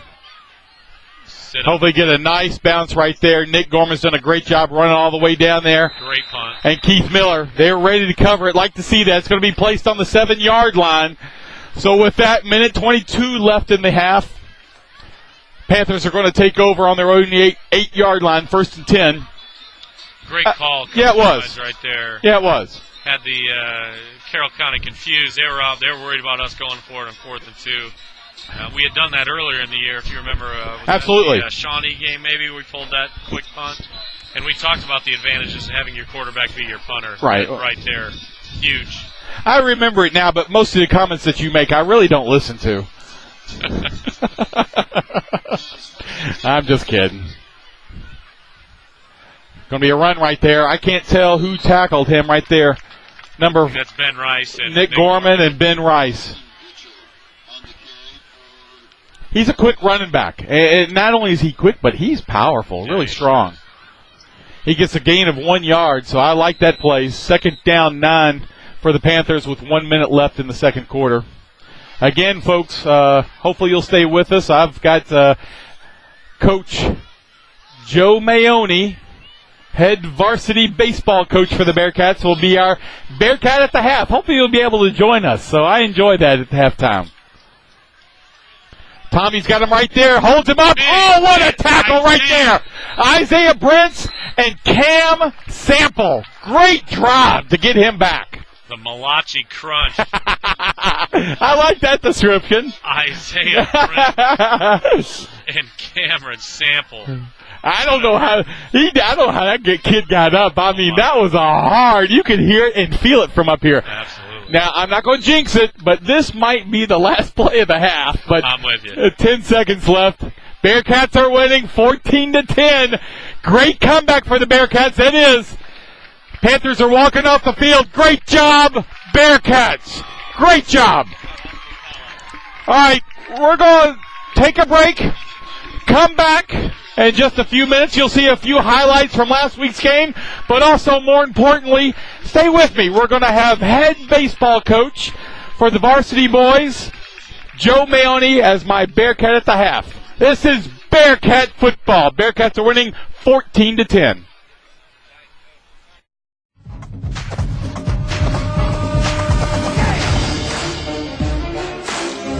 Here come the Bearcats.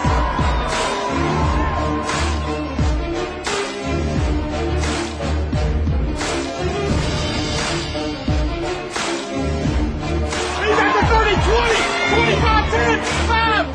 Touchdown, Bearcats. What a great pass.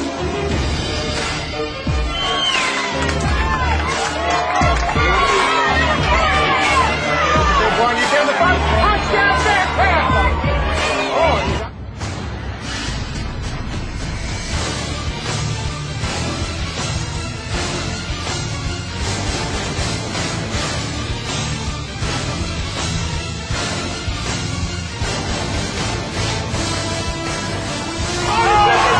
touchdown, Bearcats.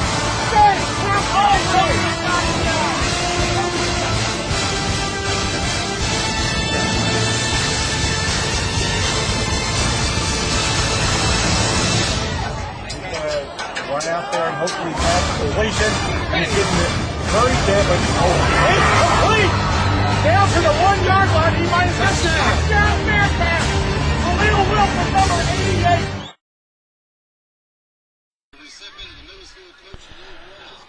Welcome back, Bearcat fans. Michael Bennett here on the campus of Kentucky Country Day in Louisville, Kentucky. I'm happy to have the head coach of the boys varsity baseball team here, Coach Joe Maloney. Appreciate you coming by. Anytime, Mike, anytime. Now, tell me, Coach, how long have you been in baseball? I was about 9 years old, and we moved to Indiana and met a guy who ran a baseball school, lived right down the road, and played professional baseball, and just really sparked a love in the game, and I've been ate up with it ever since. that can happen, especially in sports, and definitely with baseball. Now, how far did you get with baseball? I played all the way through high school. Had a chance to win a state championship in high school. Oh, my gosh, congratulations. American Legion ball there in southern Indiana, and then I played 2 years of junior college baseball at Lincoln Trail, and then I played 2 years when I went to my 4-year school. And then, I had a chance to play some independent league ball, but decided to go back and finish up and get my student teaching out of the way so I can give back some of the things that I learned from great coaches throughout my playing career. Give me an example of one of the things you did, as far as what you learned from some of your great coaches. I just, learned the love they had for the game. I knew early on that coaching was going to be in my future. Probably the biggest influence on me was somebody who didn't actually coach me but taught me in high school. Coach Gene Logal at Memorial High School I went to in Evansville. Just the fun he had coming to work every day. And I just knew pretty much from that time on that's what I wanted to do with my life. Well, I would have to say, as far as my personal athletic career, I was able to play baseball a little better than any other sport that I ever played. And one of the things I learned with baseball that a coach really instilled in me was respect. Not just respect for the game, but respect for everyone else out there. And I've carried that all my life with athletics, with my personal life, with my work and everything else. So how long have you been here at Country Day? I coached here for a couple years when I first started teaching in Jefferson County in 97 and 98, and then I was teaching in public school, and I coached a few years at Wagner High School and had a chance to win a district championship and go to the regional the 2 years I was there. Then I had a chance to go back and get my master's degree, which is something I really wanted to do. That's great. Spent a year as an assistant coach for a guy named Mike Reese, who's a really good friend of mine and coached summer ball with. And then after that season, after I finished my master's, the teaching job and the coaching job opened back up here. And I liked it so much the first time I was here, I really wanted to come back and be able to teach and coach in the same place. So you've been here then the second time? 2001, 2002 school year. Okay, so 10 years. Yeah. Almost 10 years. That's terrific. So how has the team progressed since you started over your 2001, 2002? I came back here. They were going to be lucky to even field a team, and I don't think we had 9 high school kids playing at the time. Oh, my gosh. Middle school kids and high school kids, and we've been able to build that up through the years. In the last couple of years, we fielded 2 middle school teams and played a varsity and a JV schedule. Last year, we were able to finish up 16-6 on the varsity level, which was the highest winning percentage in school history. And we lost to one of the top 5 teams in the state in the district, 4-3. We had a kid, Will Smith, who pitched outstanding for us. Yeah, absolutely. We made some errors on defense, but the kids hung in there and fought back, and we tied the game up 3-3 and had a chance to win it. And we hope, we lost a couple of seniors but we have all our pitching back, and we had some young kids last year that had some playing time, but we really expect them to step up big and, along with the returning pitching staff, be able to make a lot of noise this year. Right. A lot of our kids played in the summer. Some of our older kids with some traveling teams, and 3 of our younger kids played on the St. Matthews team that finished second in the state. That's terrific. All-star team. So we're really looking forward to big things this year, and pitching's going to be even more important with the change of the bats this year. So absolutely, we're looking forward to an outstanding season. Well, you mentioned that. Kind of tell us, because that change has already been implemented within Division I in college baseball, and you notice it not just in the sound of the bat, but with the action of the ball. It's not traveling as far. So why don't you explain to the folks out there listening to us what the differences are in the bats today? Sure. The new bats are going to be more similar. The reaction of the ball at the bat's going to be more similar to wood. a wood bat. Now the bats are still going to be aluminum and still going to be hollow, so they're going to be easier for the kids to handle. But the ball is just, you're going to have to hit the ball well. Right. You're not going to get any of the cheap hits that you were able to get with the aluminum bat. And, from talking with the college coaches, it really changed the college game. It brings small ball back into it. Absolutely. Being able to sacrifice bunt, hit and run, speed on the bases. Right. One of the biggest things, home runs were down in college baseball, but from talking with all my contacts in college and as we were, playing the summer circuit and traveling these big tournaments and kids that are recruiting some of our kids, we're coming to see them and possibility recruiting them. Right. So one of the biggest things you notice is that ball that, with the hard ground ball between the shortstop and the third baseman is just almost non-existent. Really exactly. Hard exactly. to earn the hits. So it's becoming more and more like not just major league or professional baseball is what I should say, because you're right, it does emulate the wooden bat a lot more. You get immediate gratification or no gratification by the way this bat or the ball sounds coming off the bat. Sure. So it has made a few differences. And the biggest thing is a safety factor also. Yes. Because, yes.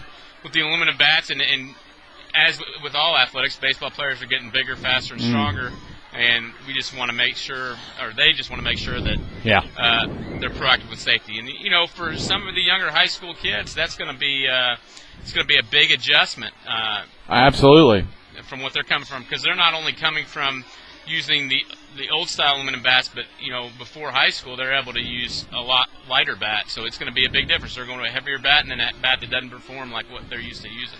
Well, tell us about the team this year. Obviously, baseball is a spring sport, so we're looking at next year. Sure. Well, what can we hope to see out there on the field this year? Well, one thing you always see from our teams is you're going to see the utmost hustle. We have a knack for playing pretty quick baseball games. Baseball's a game that can drag on. You just asked the Yankees and the Red Sox. Early on, as a smaller school, we need every advantage we can get, and I've been to clinics around the country and talk with college coaches and stuff, and we sort of emulate that TCU style of we're just on and off the field. Everything's a sprint. Right. We're going to get on and off there. We have a goal to always have the umpire ask the other team for a batter because we're out there ready to go and get our pitchers warmed up and ready to go. So. Now let's talk about your staff, because I know you have a couple of special people, one mainly that's special to your heart, but tell us about your staff you got, because you do have some real professional athletes that work with the baseball team. Well,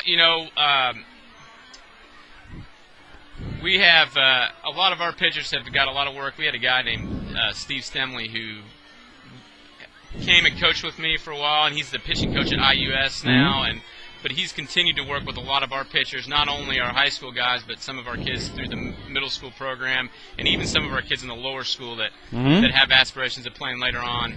And he just really does an outstanding job of working with kids, no matter what level they're at. He's really good at helping them. And one thing after he came on, and we've continued to do a lot of the things that he instilled, but we don't give up a lot of freebies.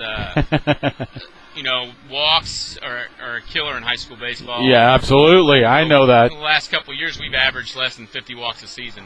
Really? So that makes a big difference. You make them get on base. And we've got a pretty talented staff. We've got a junior, two juniors that are returning, and Will Smith and Henry Crockett. Henry kind of had a little bit of arm issues last year, but he really had a good summer, had a great end of the summer showcase at Bellarmine and threw the ball in the low 80s. And oh, my gosh, that's great. Will's been up in, 85, 87 miles an hour. Right.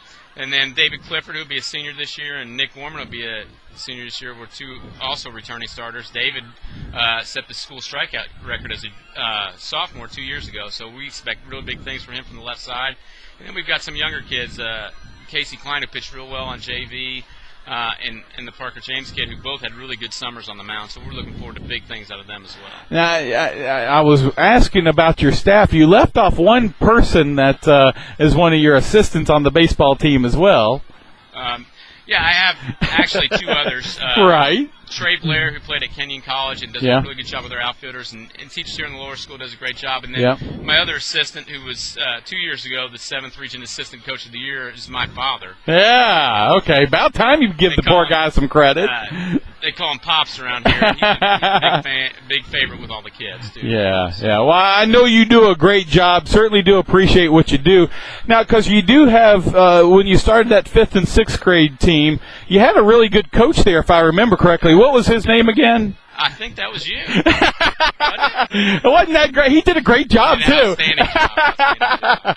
I'm just really kidding. Getting that team and that league started and actually moved the league over here last year, I think was a big step in the right direction. Yeah, absolutely. And it's going to pay dividends over the next several years in our program. Now, you're getting ready to have some big changes over at the ballpark. What can you tell us about what's going on there with some new additions? Well, I'd just say come out this spring and see, but we're really had some parents that were really interested in helping with some of the look around the baseball park, and it's going to be something that our fans and our kids are going to really be able to appreciate for years and years to come.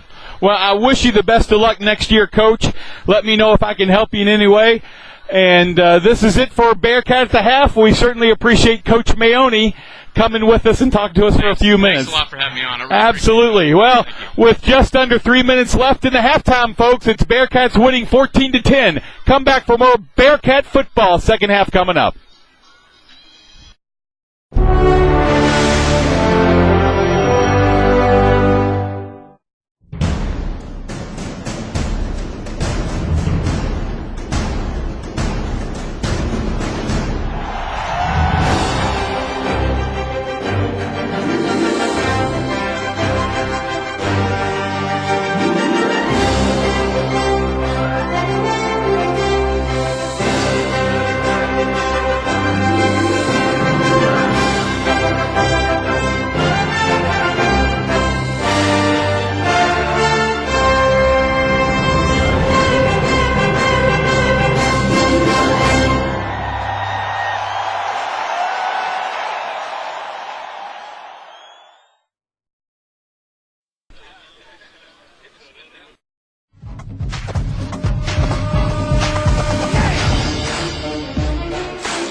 Out there and hopefully catch the completion.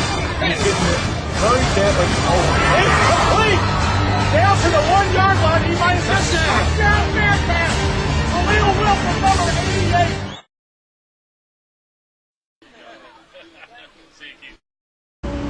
88. We just won state.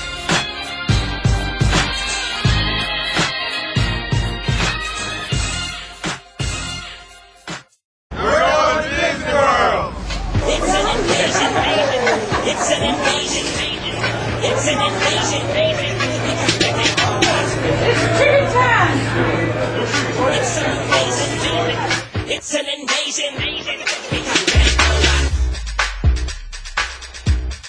KYA loves KFC.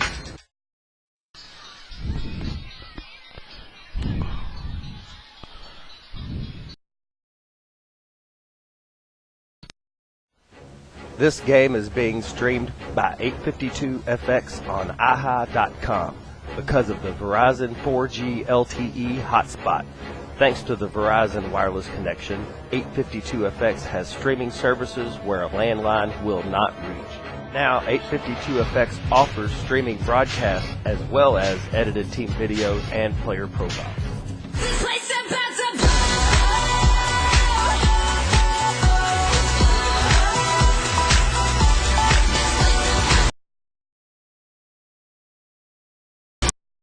Evidently, mine sucks. All right, Bearcat fans, welcome back to the second half of 2011 Bearcat football. We had an exciting first half. Went down 10-0 for the first time this year. The defense was let their second touchdown of the year and a field goal, but they got things taken care of, didn't let another score happen, scored 2 touchdowns. We're winning 14-10. Jeff, tell us a little bit about some of the statistics that you learned from the first half. Well, fortunately, we got Isaiah Brents rolling in the running game with 11 carries. He went up to 79 yards. That's over 7 yards a carry. We'll take that all night long. Absolutely. Michael, and 1 touchdown to boot. That was about a 6-yard scamper, if my memory serves me right, off the left edge. Robert Schultz was 5 for 13, 57 yards and a touchdown. Handful of drops inside those 8 incompletions. Khalil Wilson was our leading receiver with 4 catches, 46 yards. Also had that nice punt return. And then Nick Gorman with the lone receiving touchdown. That was an 11-yard catch down here in the right end zone. Have you gotten any shout-outs tonight? You know, thank you for reminding me. We did right before the break here. I had a couple emails, and we couldn't get those out. First one was Rob Kircher. He's been religious about sending us the emails, and he's watching it from Macon, Georgia. All right, Macon. Back for the bus trip to Breckenridge County. All right. Oh, Bearcat, says Rob.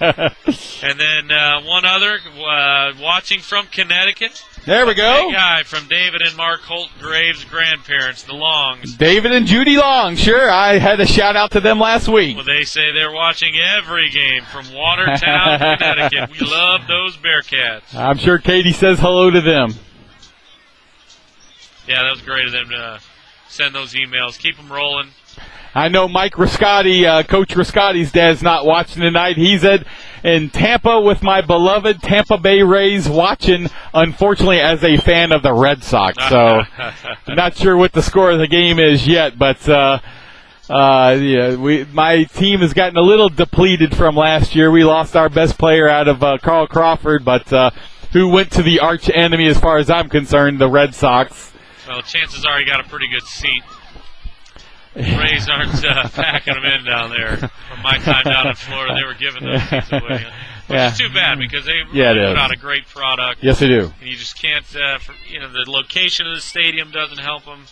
A lot of things going on. Oh, now wait a minute now, Jeff. That location is literally 12 minutes from my parents' house down in Treasure Island, Florida. It takes us no time to get there, no time to get out of there. Yeah, it's unfortunate that the community doesn't support it, but it's Joe Madden puts out a great product, just like Coach Green does out here, along with Coach Jones, Coach Riscotti, Coach Pinkston, Coach Smith. I mean, they do a great job. I had dinner with Chad Pinkston and Coach Smith, and heard some interesting stories I might tell about later.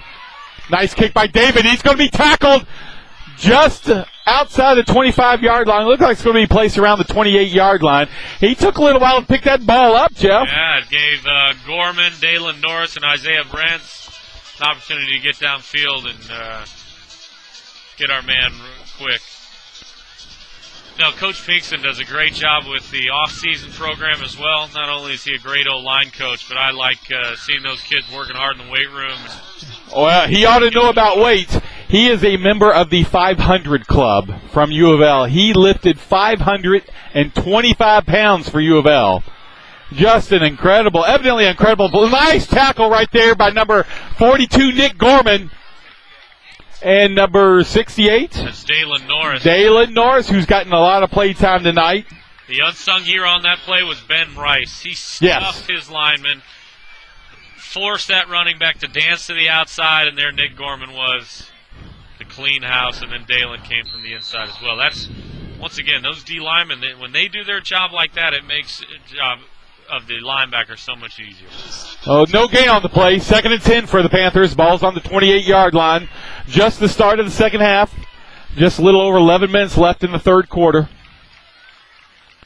Bearcats are winning 14-10. Panthers have the ball. It's a nice big run play for the Panthers. He gets about a 5-yard gain there. You know, I'm glad that they've decided to move number 33 out as more of your H-back. tight end hybrid. Tommy Stafiri? No, I'm talking about the okay. number 33, the guy who was hurting us early on in the Carson Butcher. Yeah, Carson Butcher. How could I forget the Butcher was carving us?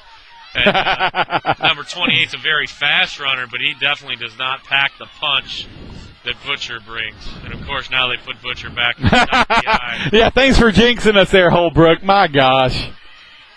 But they That's going to be a reverse right there. Nick Gorman got him. What a tackle! Goes for a loss of about 2 yards. Great job, Nick Gorman.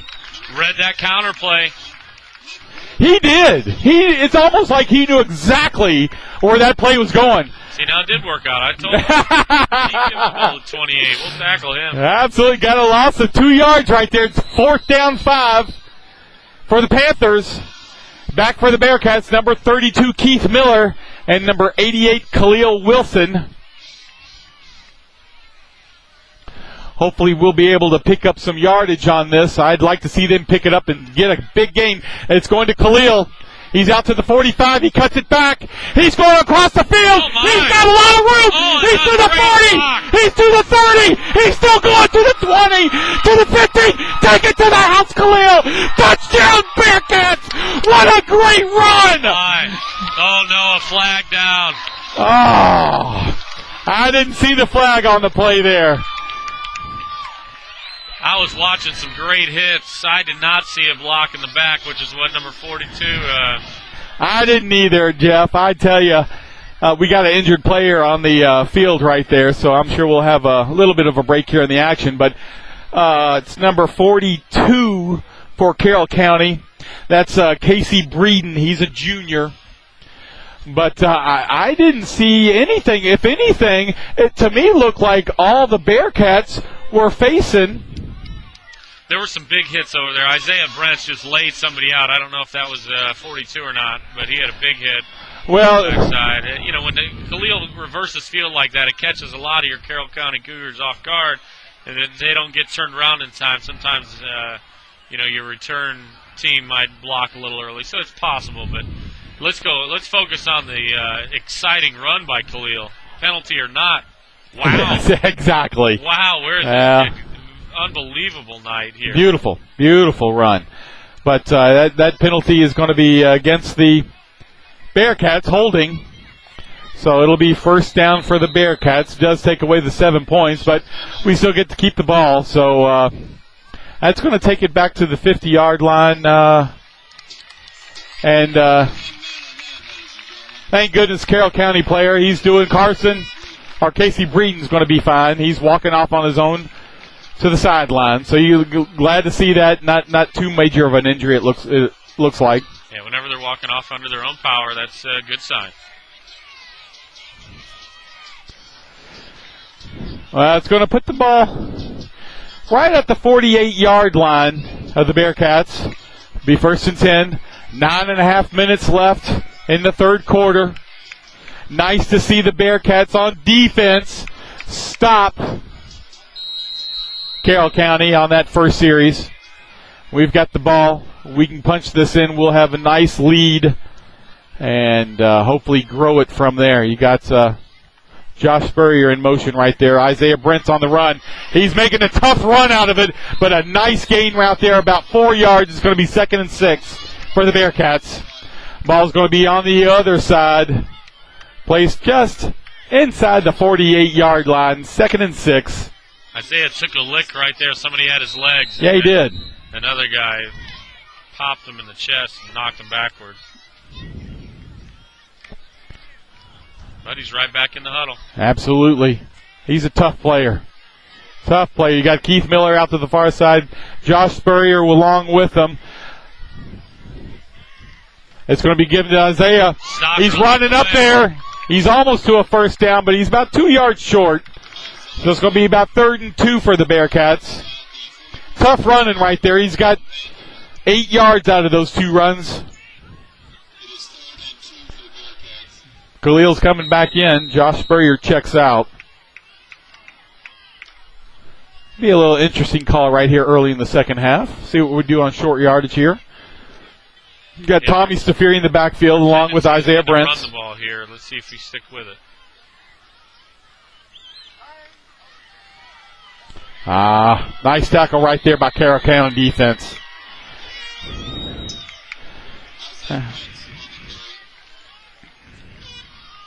Number 33, Carson Butcher, who we have said his name. Yeah, nice tackle right there. He was able to penetrate the line there. Goes for a loss of about 2 yards. It's going to be 4th down 4 for the Bearcats.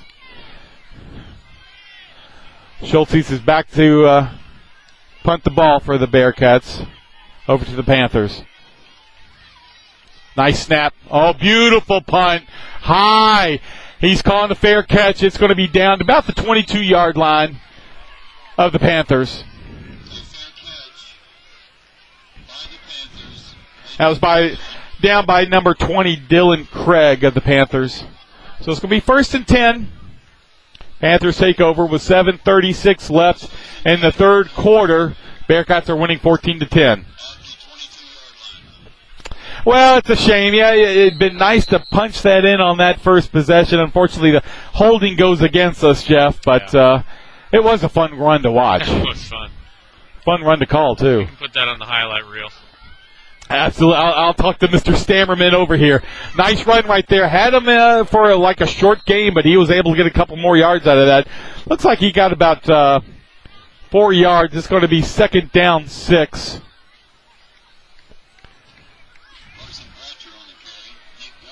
No, he got about 5 yards there. Ball's going to be placed on the 27-yard line. 2nd down 5 for the Panthers.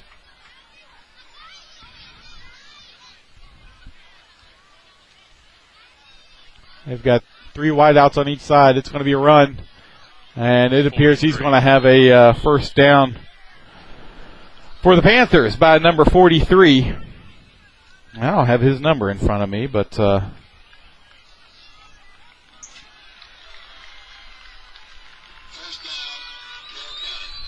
Travis Branham, who's a senior for the Panthers. Thank you, Jeff.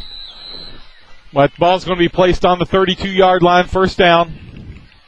6 minutes, 40 seconds left in the third quarter. Bearcats are winning 14-10 over Carroll County.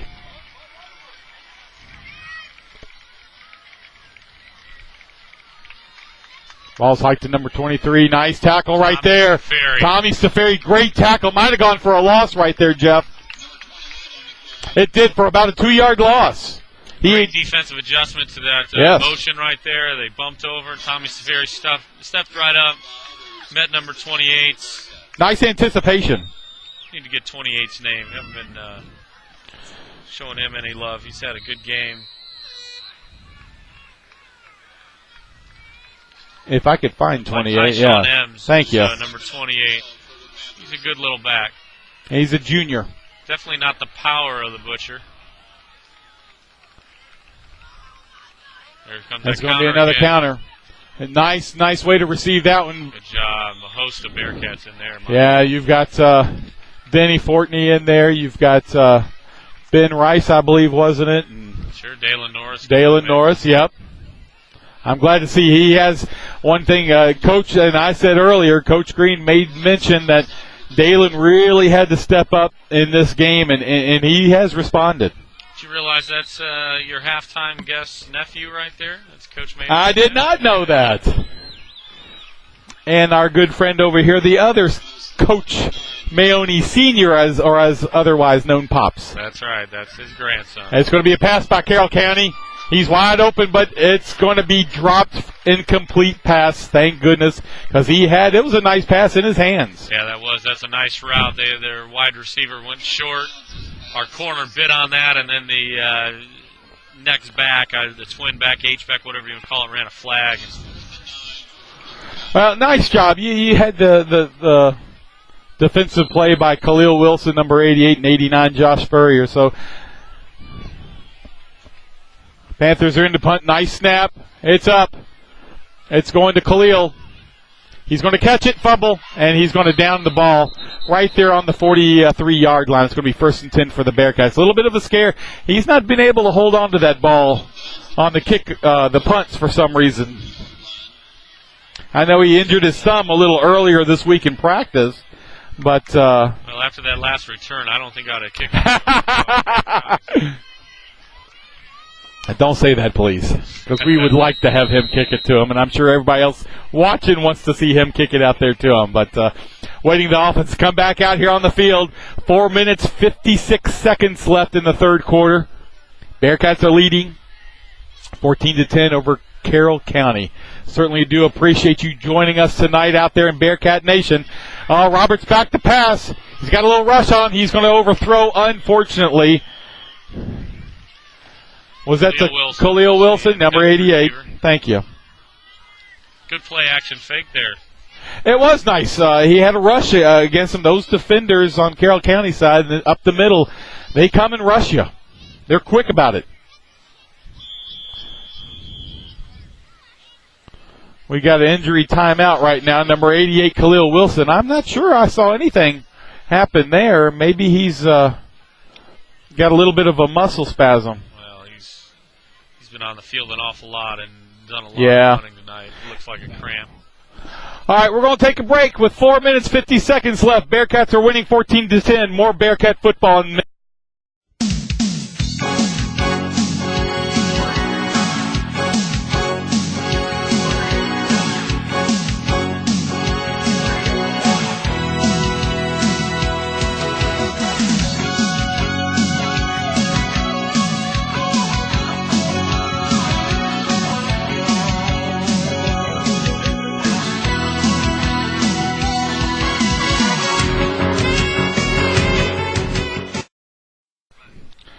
Welcome back, Bearcat fans. We certainly do appreciate Bearcat Nation out there listening to us. And hopefully, for those of you that are on the Carroll County side, we appreciate the Panther Nation joining us tonight. Turned out to be a beautiful night. Been threatening a rain all day and a little chilly. It's probably in the low 60s up here in Louisville, Kentucky. We're on the campus of Kentucky Country Day. Home field of the Bearcats. Schultz is back in shotgun, ready to pass. It's complete. No, it's not. I did it again. I just wish I would stop saying that. Ruled incomplete. The intent to number wide. That was 42. Number 42, Nick Gorman. I'm sorry about that, Mimi. That's my fault, not his. So one of these days I'll learn. But it's going to be 3rd and 10. Ball still remains on the 43-yard line of the Bearcats. You wonder if the ball's gotten just a little wet. I'm not trying to make excuses, but it's just been just a tiny off tonight, or it's hard to catch for the receivers. It's hard to throw with the quarterback. I don't know, Jeff. No, you're right. It's a little humid out here. But he's seen the most pressure he's seen this year right now. He's got a long pass out to Keith Miller. And it's going to be ruled incomplete, just a little underthrown. It's going to be 4th down, 10 for the Bearcats. He couldn't get his body into that throw. He had a linebacker coming right at his feet. Yeah, he did have a big rush coming. Yeah, he had to backpedal and try to heave that.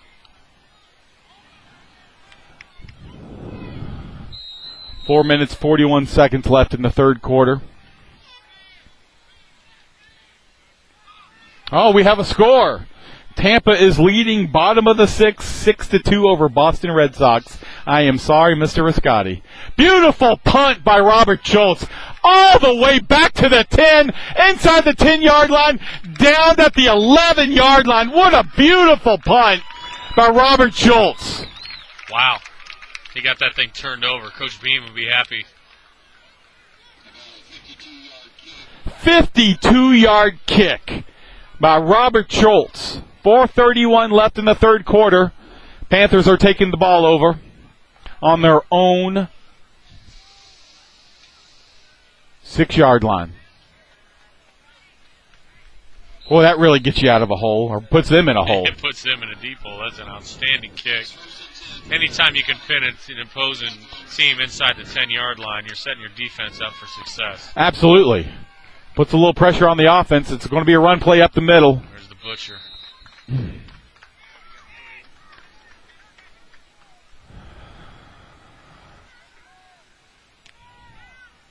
Sorry, that was actually Travis Branham, 43. Got a gain of about 4 yards. Just a little, about 3.5 yards. It's going to be second down for the Panthers. Ball's going to be placed on the just outside the 10-yard line. Let's call it the 11. 2nd and 6. Going to a spread offense now. I got 2 backs behind the quarterback for Carroll County. Number 5, Trent Downs is the quarterback. And beautiful hit by the Beef. I believe that was Emilio Zayas leading the way. And yes, then it was. Other guys piling on.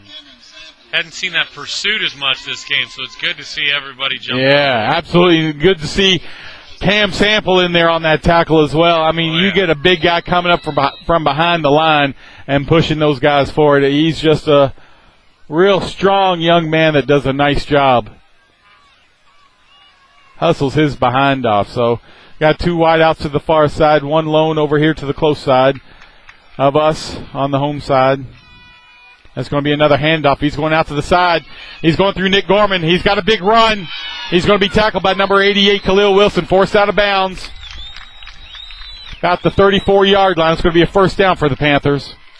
Nice run there, Jeff. Yeah, it was. I'm a little worried that Khalil's injury wasn't just a cramp. He continues to stretch that hamstring out. I hope he didn't tweak anything.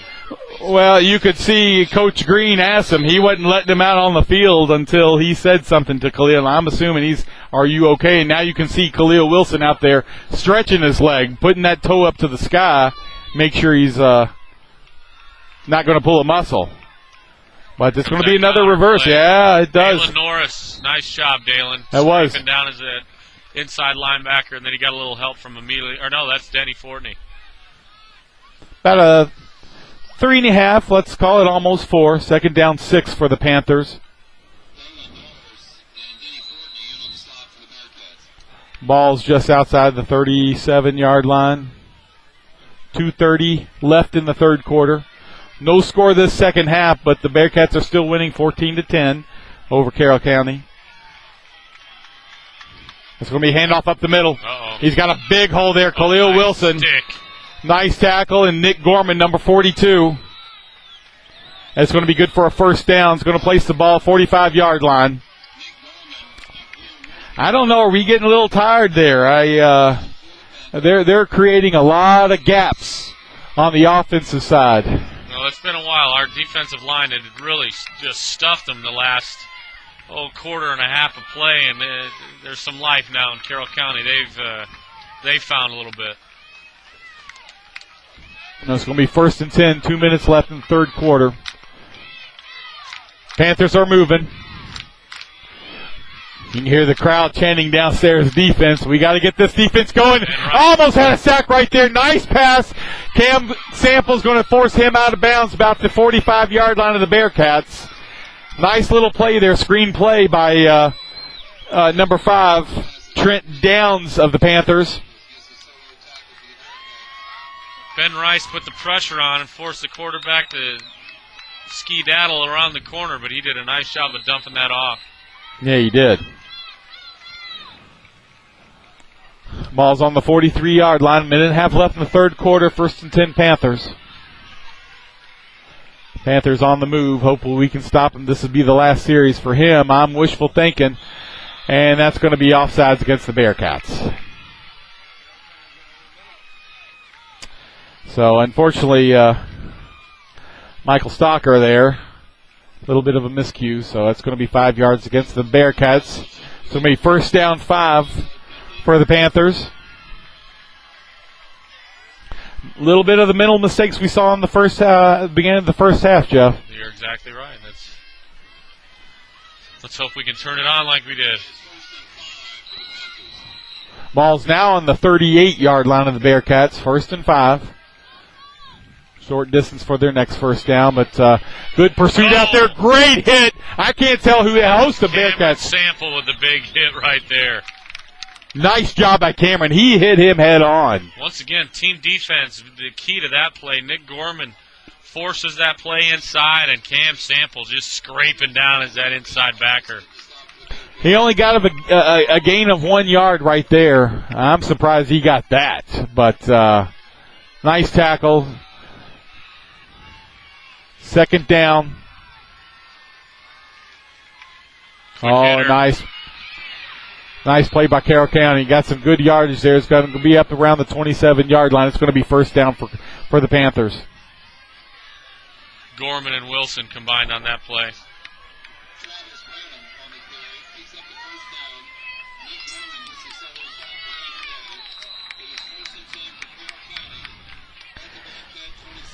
Well, 30 seconds left in the third quarter. Panthers are moving. It's first down 10. Ball's on the 27-yard line. It's going to be a run play, but there is a penalty on the play. And I'm assuming that's coming back. Evidently looks like it's around the point of a hold there.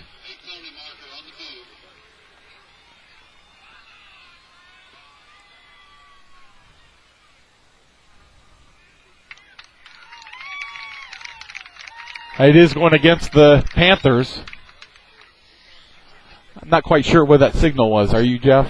You know, I think that's an illegal formation call. Illegal shift or formation? Okay. But I didn't see that, so yeah. Second guessing myself. This is the time when we need instant replay so we can figure these things out. But we're not that highly sophisticated yet. But thank goodness it is going against the Panthers. It's going to put the ball back to the 32-yard line. First and 14 for the Panthers. 17 seconds left in the third quarter. Oh, I think they moved. Yeah, I like that when defenders point to the other side, because that certainly does put in the mind of the referees out there, okay, did something else happen on the other team? Yeah, false start going to be the penalty against the Panthers. The Panthers are now starting to have a little bit of a mental breakdown, Jeff. That's what we needed. Yes, it is. One of those things Coach Jones said. Carroll County does not shoot themselves in the foot, and right now they are tending to self-destruct. And it's going to place the ball all the way back to the 36-yard line. I think they're going to let the clock run out. But, and with that, that's the end of the third quarter. We've gone scoreless this third quarter, but the Bearcats are still leading. With 14-10, Bearcats are winning. Come back for the fourth quarter after these messages.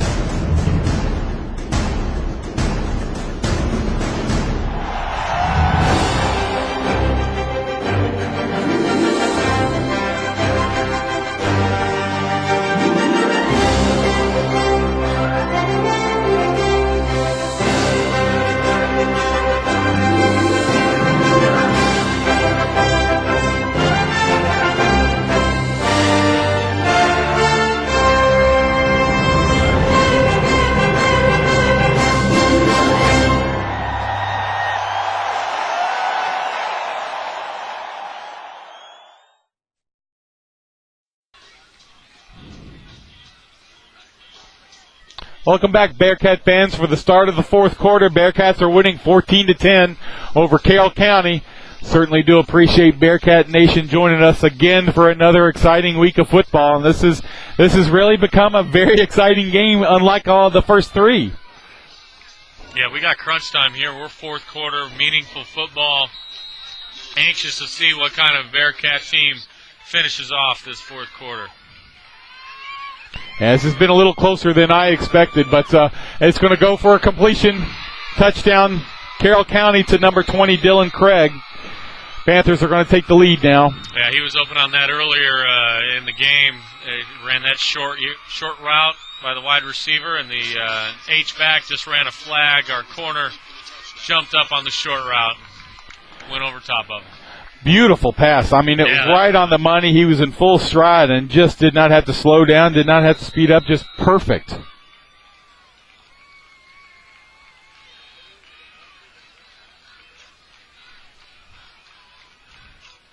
Point after attempt is going to be no good.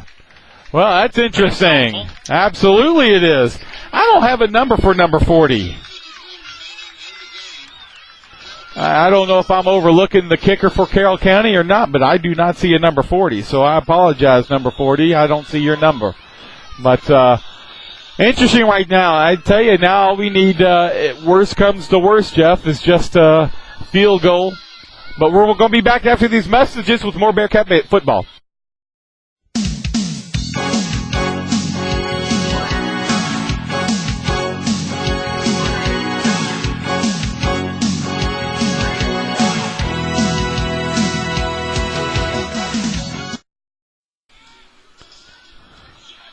Welcome back after the break. Unfortunately, the Carroll County Panthers were able to score on a beautiful pass right there, a 25-yard pass that went for a touchdown. Carroll County now leads with 11 minutes, 53 seconds left in the game, 16-14. They did miss the point after attempt, which might have a lot of meaning right there, especially when you have the foot of David Holtgrave behind you. Yep. Looking at a possibility of taking a lead on a field goal as opposed to just tying it up. All right. He's got some room. Keith Miller's out to the 35-yard line. Nice return right there. He held on to that ball without any doubt. There you go. Bearcats are going to take over. Right on their own 35-yard line. 1st and 10, 11 minutes, 46 seconds left in the ball game. Well, the newspaper said this was going to be close, and boy, they predicted correctly.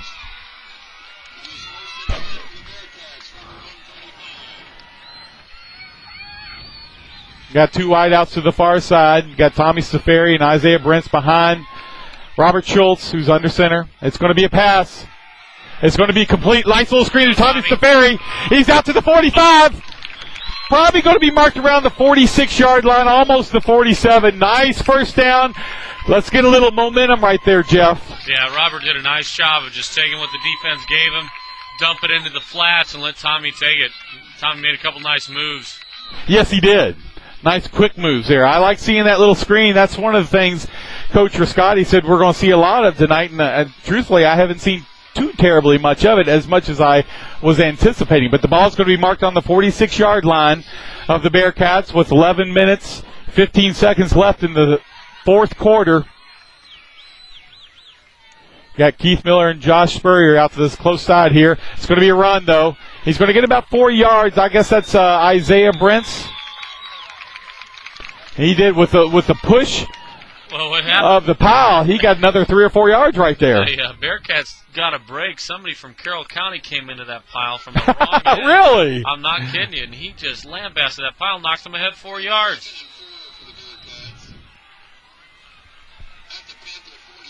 You know, the Panthers love to see that effort, but sometimes it doesn't pay off. Exactly.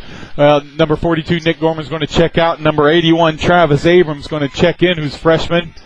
You got Josh Spurrier closest to me, and Keith Miller out on this side. It's going to be a run, though. It's going to be Isaiah Brents, and he fumbles it. Thank goodness. Nice heads-up play right there. I can't tell. Was that Tommy Stafari? I think you're right. Nice recovery by number 33, Tommy Stafari. Little scare there because that was a good run. But it's going to be 3rd down 2 for the Bearcats. Ball's going to be placed on the 45, just outside the 45-yard line of the Panthers. Just less than 10 minutes left to go in the game. Nick Gorman's coming back in. Josh Spurrier is going to check out. Means we're going double tight here. Travis Abrams stays in the game. This is where Jacob Corey would have been extremely effective. That injury that's taken him out of the game. Yeah. And they obviously have been key. Now you're going to see that funny defense doing what it's doing, trying to set them off. But Isaiah's out there. He's got a first down and more. His ball's going to be placed on the 40-yard line just inside the 40. He's going to be 1st and 10 for the Bearcats. This 1st and 10 is being brought to you by Verizon 4G LTE mobile internet. Great run, Isaiah. Great run. You had Michael Stocker leading the way. Great first down. Yeah, that defense started moving around, and you know, in the early part of the game, Robert wasn't too sure about what the heck's going on, and quite honestly, I wasn't either. I think it messed me up from way up here, but Robert's back to pass. It's going to be almost intercepted. It was intended for number 88, Khalil Wilson. Broken up by number 81.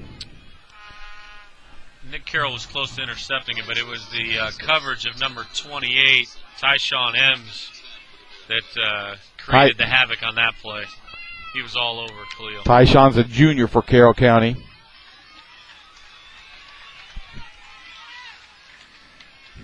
'81 Nick Carroll, he's a senior, so this is a very, very mature veteran defense, veteran team as far as Carroll County. Of course, we're young, but improving every week. We're back to pass again. He's got some pressure on him. It's going to be just out of the grasp of number 32, Keith Miller. So that's going to be a 3rd down 10 with just less than 9 minutes left in the ball games. Ball's still on the 40-yard line of the Panthers. Tough play for Robert right there with a lot of Panthers running at him. He was able to avoid the sack, but unfortunately not unable to get his feet set to make a solid throw. Well, it wasn't a solid throw, but it was a hard throw and could have been caught. But boy, that ball was coming like a rocket to Keith Miller. Yeah, did a good job of getting it away. He's got 3 wideouts to the close sides of us. Isaiah Brent's in the backfield blocking. It's going to be complete to Nick Gorman. He's still running. He's going down to the 15. He fumbled. And that's going to be recovered. Not yet. It's still going. No. Going to be recovered by the Panthers. Unfortunately, it's going to be 1st and 10. Well, shoot. A beautiful play by Nick Gorman. Daggone it. Did a great job. You just can't say enough about the effort right there. And just didn't work out, unfortunately. And the Panthers are going to take over 1st and 10 on their own 2-yard line. Well, that was a great job by the Panthers. They came in and were slotting the ball away. That was a good form there.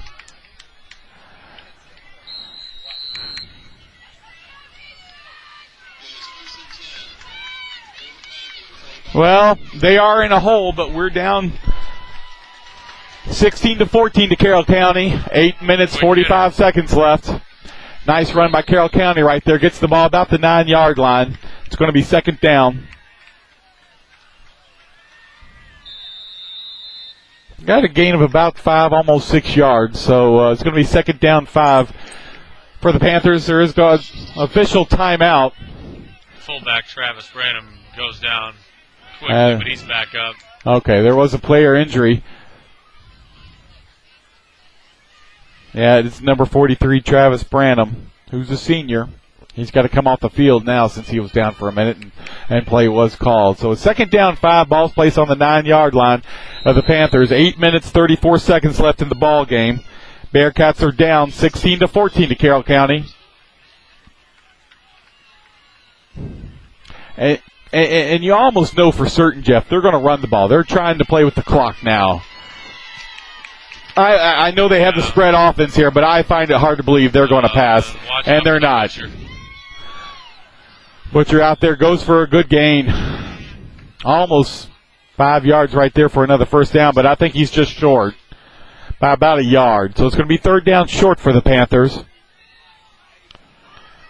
Just under 8 minutes left in the ball game. 3rd down 1.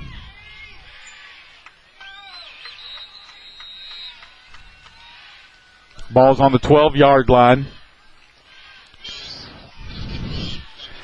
Need some penetration right here, Jeff. Oh, this is a big play, as we said before. Come on, quick hitter. There's the Butcher. That line's moving him up. It's going to be a 1st down.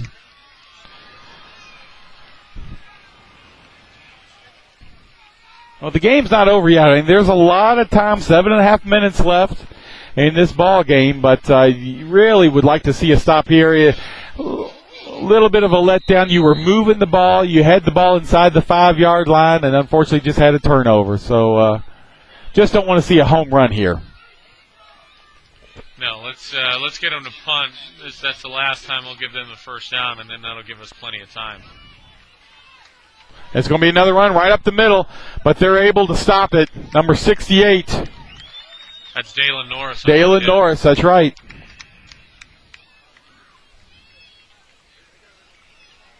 Gain of about 1 yard. It's going to put the ball on the 16. Second down, 9 for the Panthers. 6 minutes, 50 seconds left in the ball game. Bearcats are losing 16-14 to Carroll County.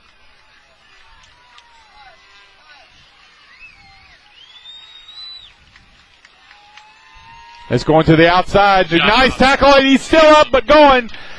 They got a tackle there, thank goodness. Number 72, Denny Fortney. Great team defense right there. They wanted to get to the outside. Gorman pushed it in. Pursuit didn't allow him to go anywhere.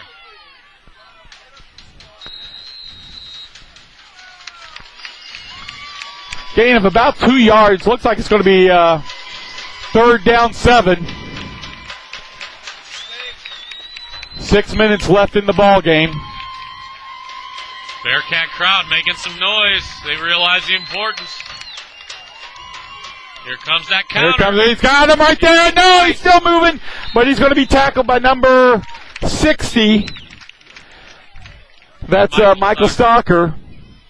Nice stop right there because he was getting through a few of those tackles. Now, they can't be going for this right here. That would just be too key. So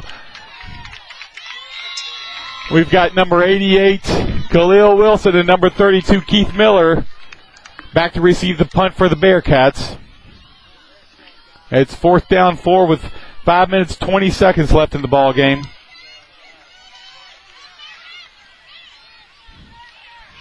Number 10, Ben Newby's back to kick. There's going to be timeout on the field.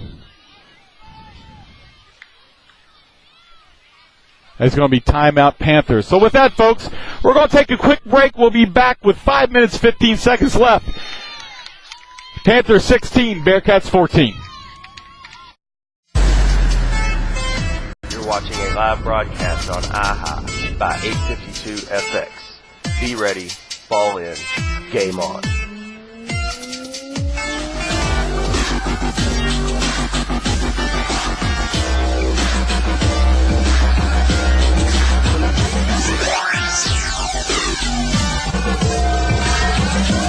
.852 FX. Be ready, ball in, game on.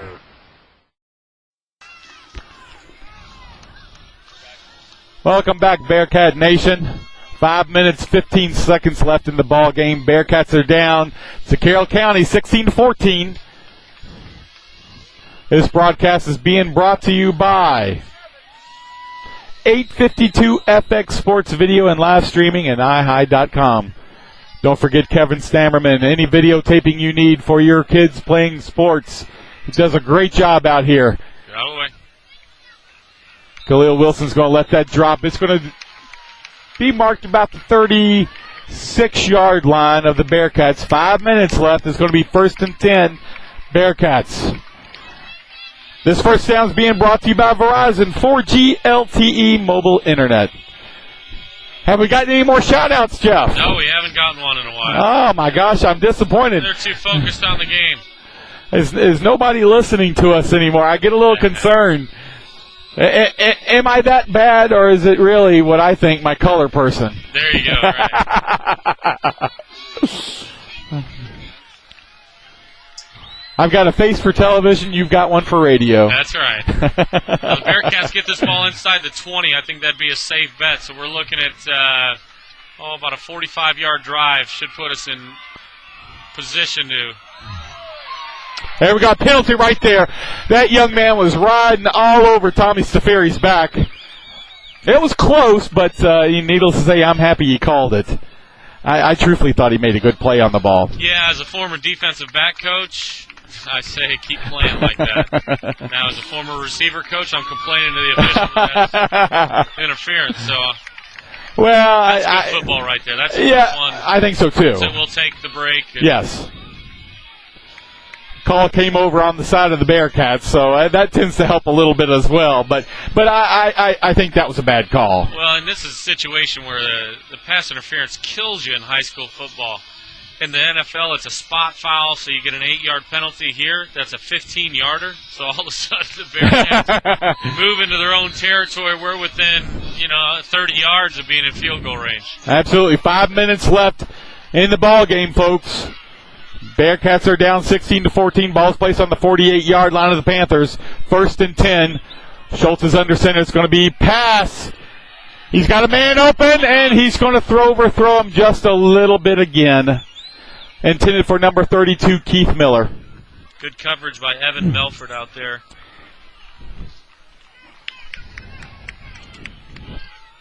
Just a little bit outside. One of these days, these passes is going to go complete. We're going to win the ball game with that pass. Optimistic, Mr. Pessimistic. Ball remains at the 48-yard line of the Panthers. It's now 2nd and 10. 4 minutes, 56 seconds left in the ball game. Yeah, Miller and Wilson up top. I look for them to do some sort of chicanery, maybe a double move. There goes Khalil on the out. Got a gain of about 2 yards, maybe 3. Ball's going to be just outside the 45-yard line of the Panthers. Be 3rd down. Let's call it 8. 4 minutes, 30 seconds left. Yeah, I'd say we're in 4-down territory here, Mike. I would agree. We've got 2 plays to get this 8 yards. I'm rocking up here like a rocking chair. I tell you what, I don't think I could eat or drink a thing right now. This has been a little bit of a nerve-ending game for me. I'm sure for everybody out there listening, too. Schultz is back to pass. Overthrown. And it's going to be overthrown. Intended for number 88, Khalil Wilson. Schultz was knocked to the down. Yes, he did. Well, with 4 minutes left, we're going to see if we can come up with a big play right here. 4th down, 8.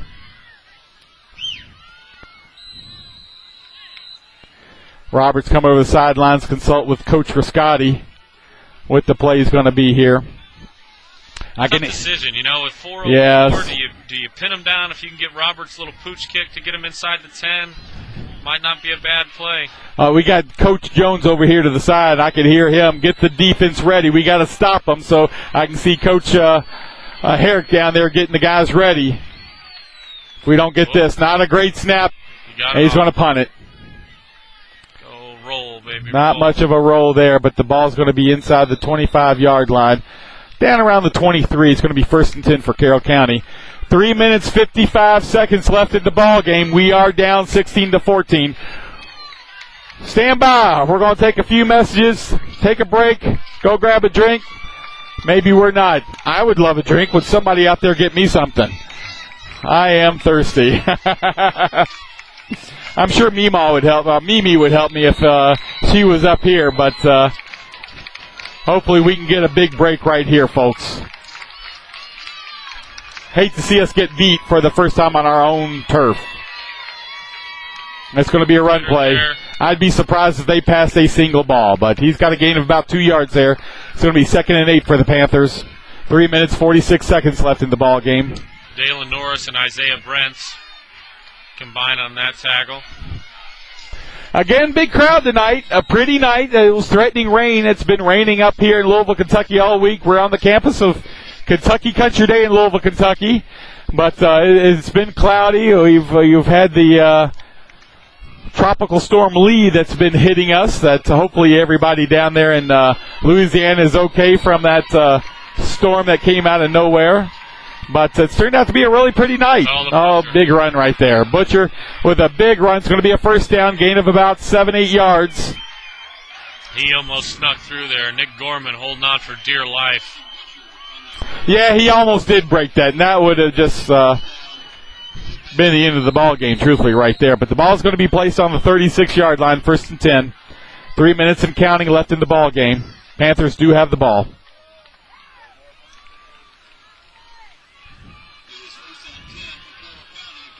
Need a turnover, Jeff. Yeah, look for the counter. Oh, on the play! What did I just say? I can't tell who has it at all. Oh, we need this. The Panthers recover, unfortunately. Nick Gorman's down there on the bottom. I thought he almost had it, but number 43, Travis Branham, was able to recover that. That would have been nice right there. Yeah, it would have. 2 minutes, 40 seconds left in the ball game. It's going to be second and down. There is an injury player on the field. Not quite sure who it is.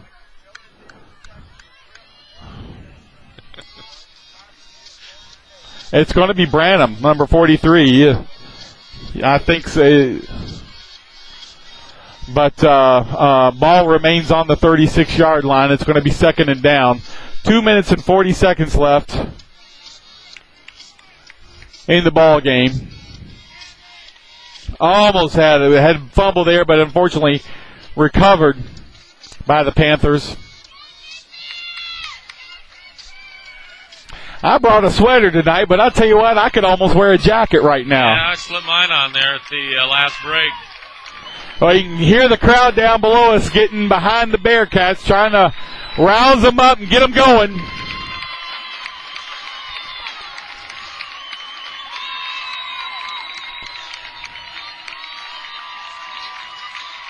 Been a good crowd. It's been tailgate night. Next week, it's Bearcat Festival, so next week we're playing again at home against Iroquois. Kickoff time 7:30. Jeff Holbrook and I myself will be here. Got to gain about 4 yards there. It's going to be third and 6. Got an injury play. Hustling down there to help with that tackle. Nick Gorman comes up limping, but he's trying to run it off. He's ready to go. He's not coming out of this ball game. I think they're making him. Oh, no, that's a timeout. No, timeout. Well, with that, folks, 2 minutes, 31 seconds left. Bearcats are down. We'll be back after these messages with more Bearcat football.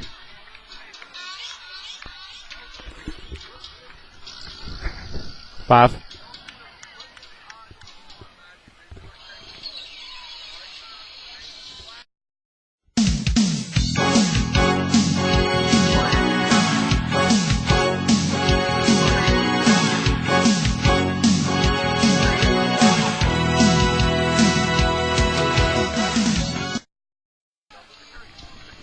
My God.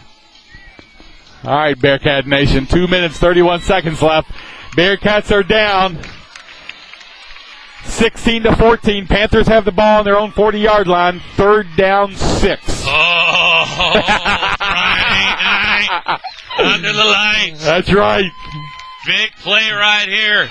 Crowd's behind them, trying to get them up for this play because this is the ball game right here if we don't get this.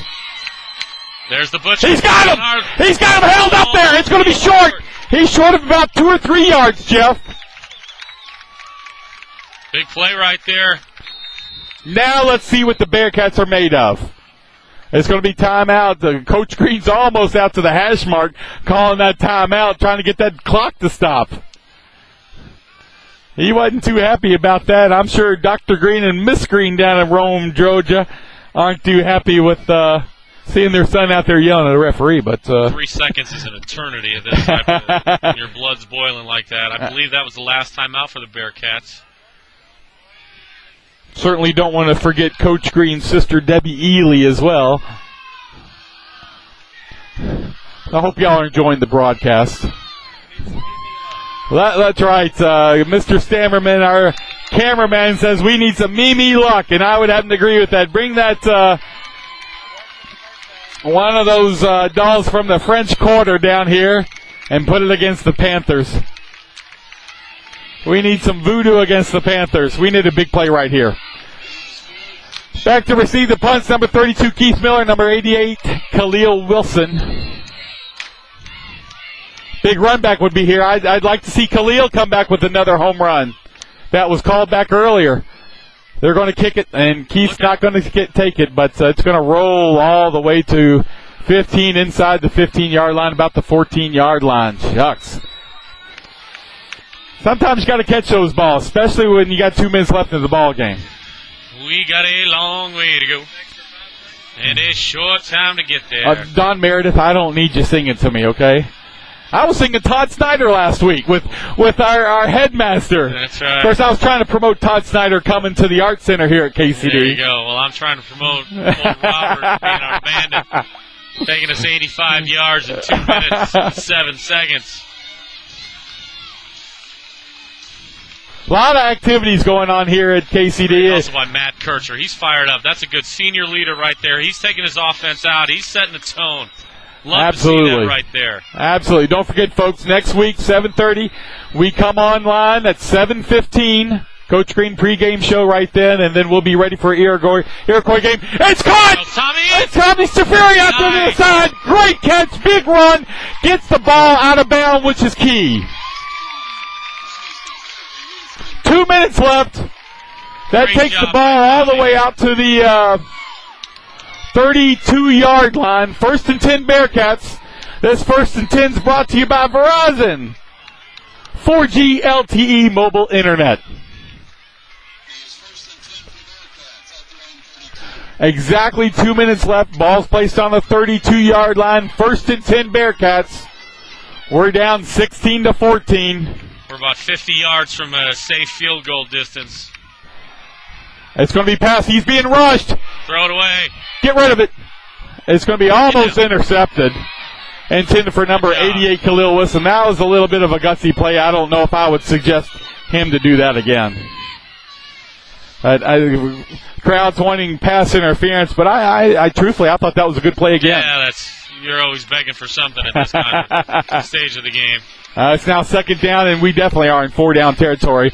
1 minute, 53 seconds left in the ball game. Ball remains on the 32-yard line. I like all this Queen they're playing out here. You know, it would have been Freddie Mercury's 65th birthday yesterday. No kidding. Freddie Mercury. Boy, what an unusual person, but what a singer, too. He was. I like Queen. Robert Schultz is back.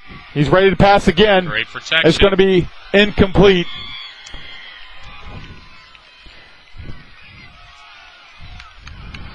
The ball's intended for Tommy Thank Stafiri, you. trying to catch him on I this couldn't quick read out. it. Yep. Just a little overthrown. Got 2 more downs to go, people. Not time to get uncomfortable yet, but not time to relax either. 1 minute, 49 seconds left in the ball game. 3rd down, 10.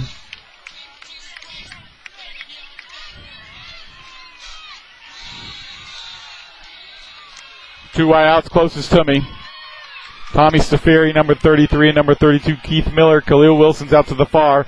Isaiah Brents is in the backfield. It's going to be incomplete. Intended for number 32, Keith Miller. He had a cross pattern going right there between Khalil Wilson and Keith Miller. Well, what hurt us right there is Butcher made a great move on a blitz to get by. We had a lineman assigned to him, and he just made a great move to get around him and put a lot of extra pressure on Robert. He had to get rid of that ball before he was ready. Well, it's 4th down, so this could be the ball game. Hopefully it's not. I'm going to think optimistic. I hope you are out there as well.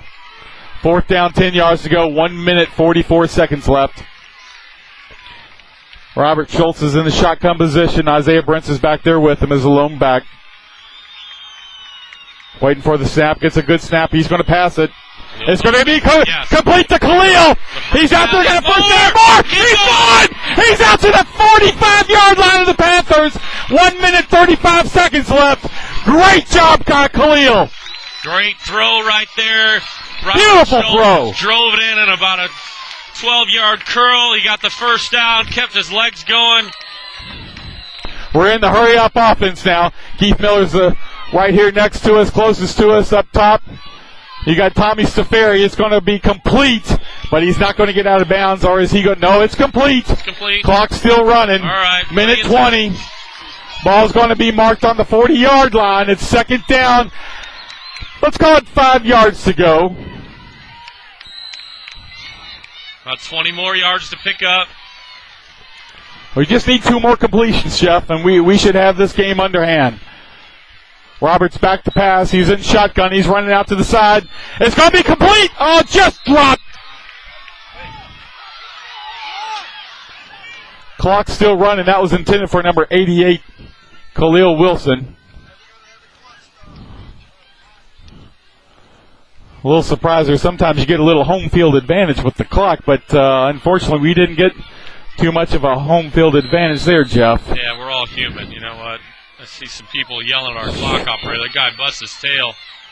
It's unfortunate that he would take the blame for that. Well, yeah, you're absolutely correct. But, heat of the moment, you want to win this ball game. This is close. We want to stay undefeated. I agree with you, though. 3rd down, 6. Ball's on the 41-yard line. 53 seconds left in the ball game. You got Keith Miller closest to me. Tommy Safiri on this side. Khalil Wilson on the opposite. Lone setbacks Isaiah Brents. It's going to be ruled incomplete. Intended for number 88, Khalil Wilson.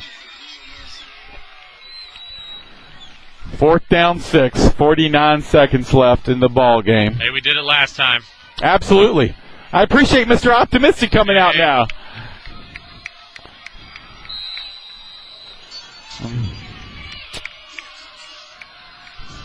Well, I want this game. I really want to go in with a win here, go to Iroquois, beat them, and I guess I'm just selfish. Roberts is back, shotgun position. He's getting pressure. It's going to be complete! Oh, it was in his grasp. Unfortunately, just couldn't pull it in. That's all right, though. They played a great game. They've tried to come back. 88, Khalil Wilson just couldn't pull it in. No big deal. And Carroll County is going to take over on downs with 44 seconds left in the ball game. Well, valiant effort by the guys. Hometown just couldn't make it tonight. Well, Bearcats will go down with their first loss unless we see a turnover here, but I expect they'll just down the ball, Jeff. Yeah, it'd have to be a fumbled snap. No timeouts left for the Bearcats. They just need to down this twice. Put it in the books, but hey, crazier things have happened. Yeah, and I've seen them. And I would like to think that, but just wasn't our night, unfortunately. Just wasn't our night. But great effort by the boys. They work hard day in, day out. Get out here and play this game and entertain us and support their school in an honorable fashion. Good group of kids out there. Oh, yeah.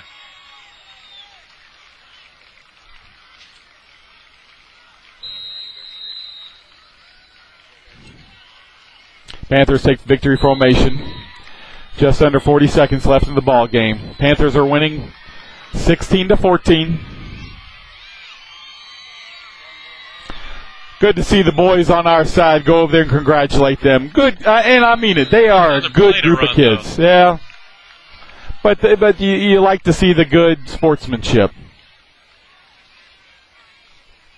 20 seconds left in the ball game. Clock is running. 2nd down. Panthers have the ball. Well, we'll just have to do it next weekend. Don't forget, folks, next week we've got Iroquois here on the campus of Kentucky Country Day. That'll be another home game. We'll be online at 7:15. Be with us. Enjoyed the ball game, Jeff. Yeah, great job again. Certainly do appreciate everyone joining us out there in Bearcat Nation, and we certainly appreciate Carroll County and the Panther Nation joining us as well. It's been a great game, guys. Close one. Unfortunately, Bearcats fall. That's their first loss of the season.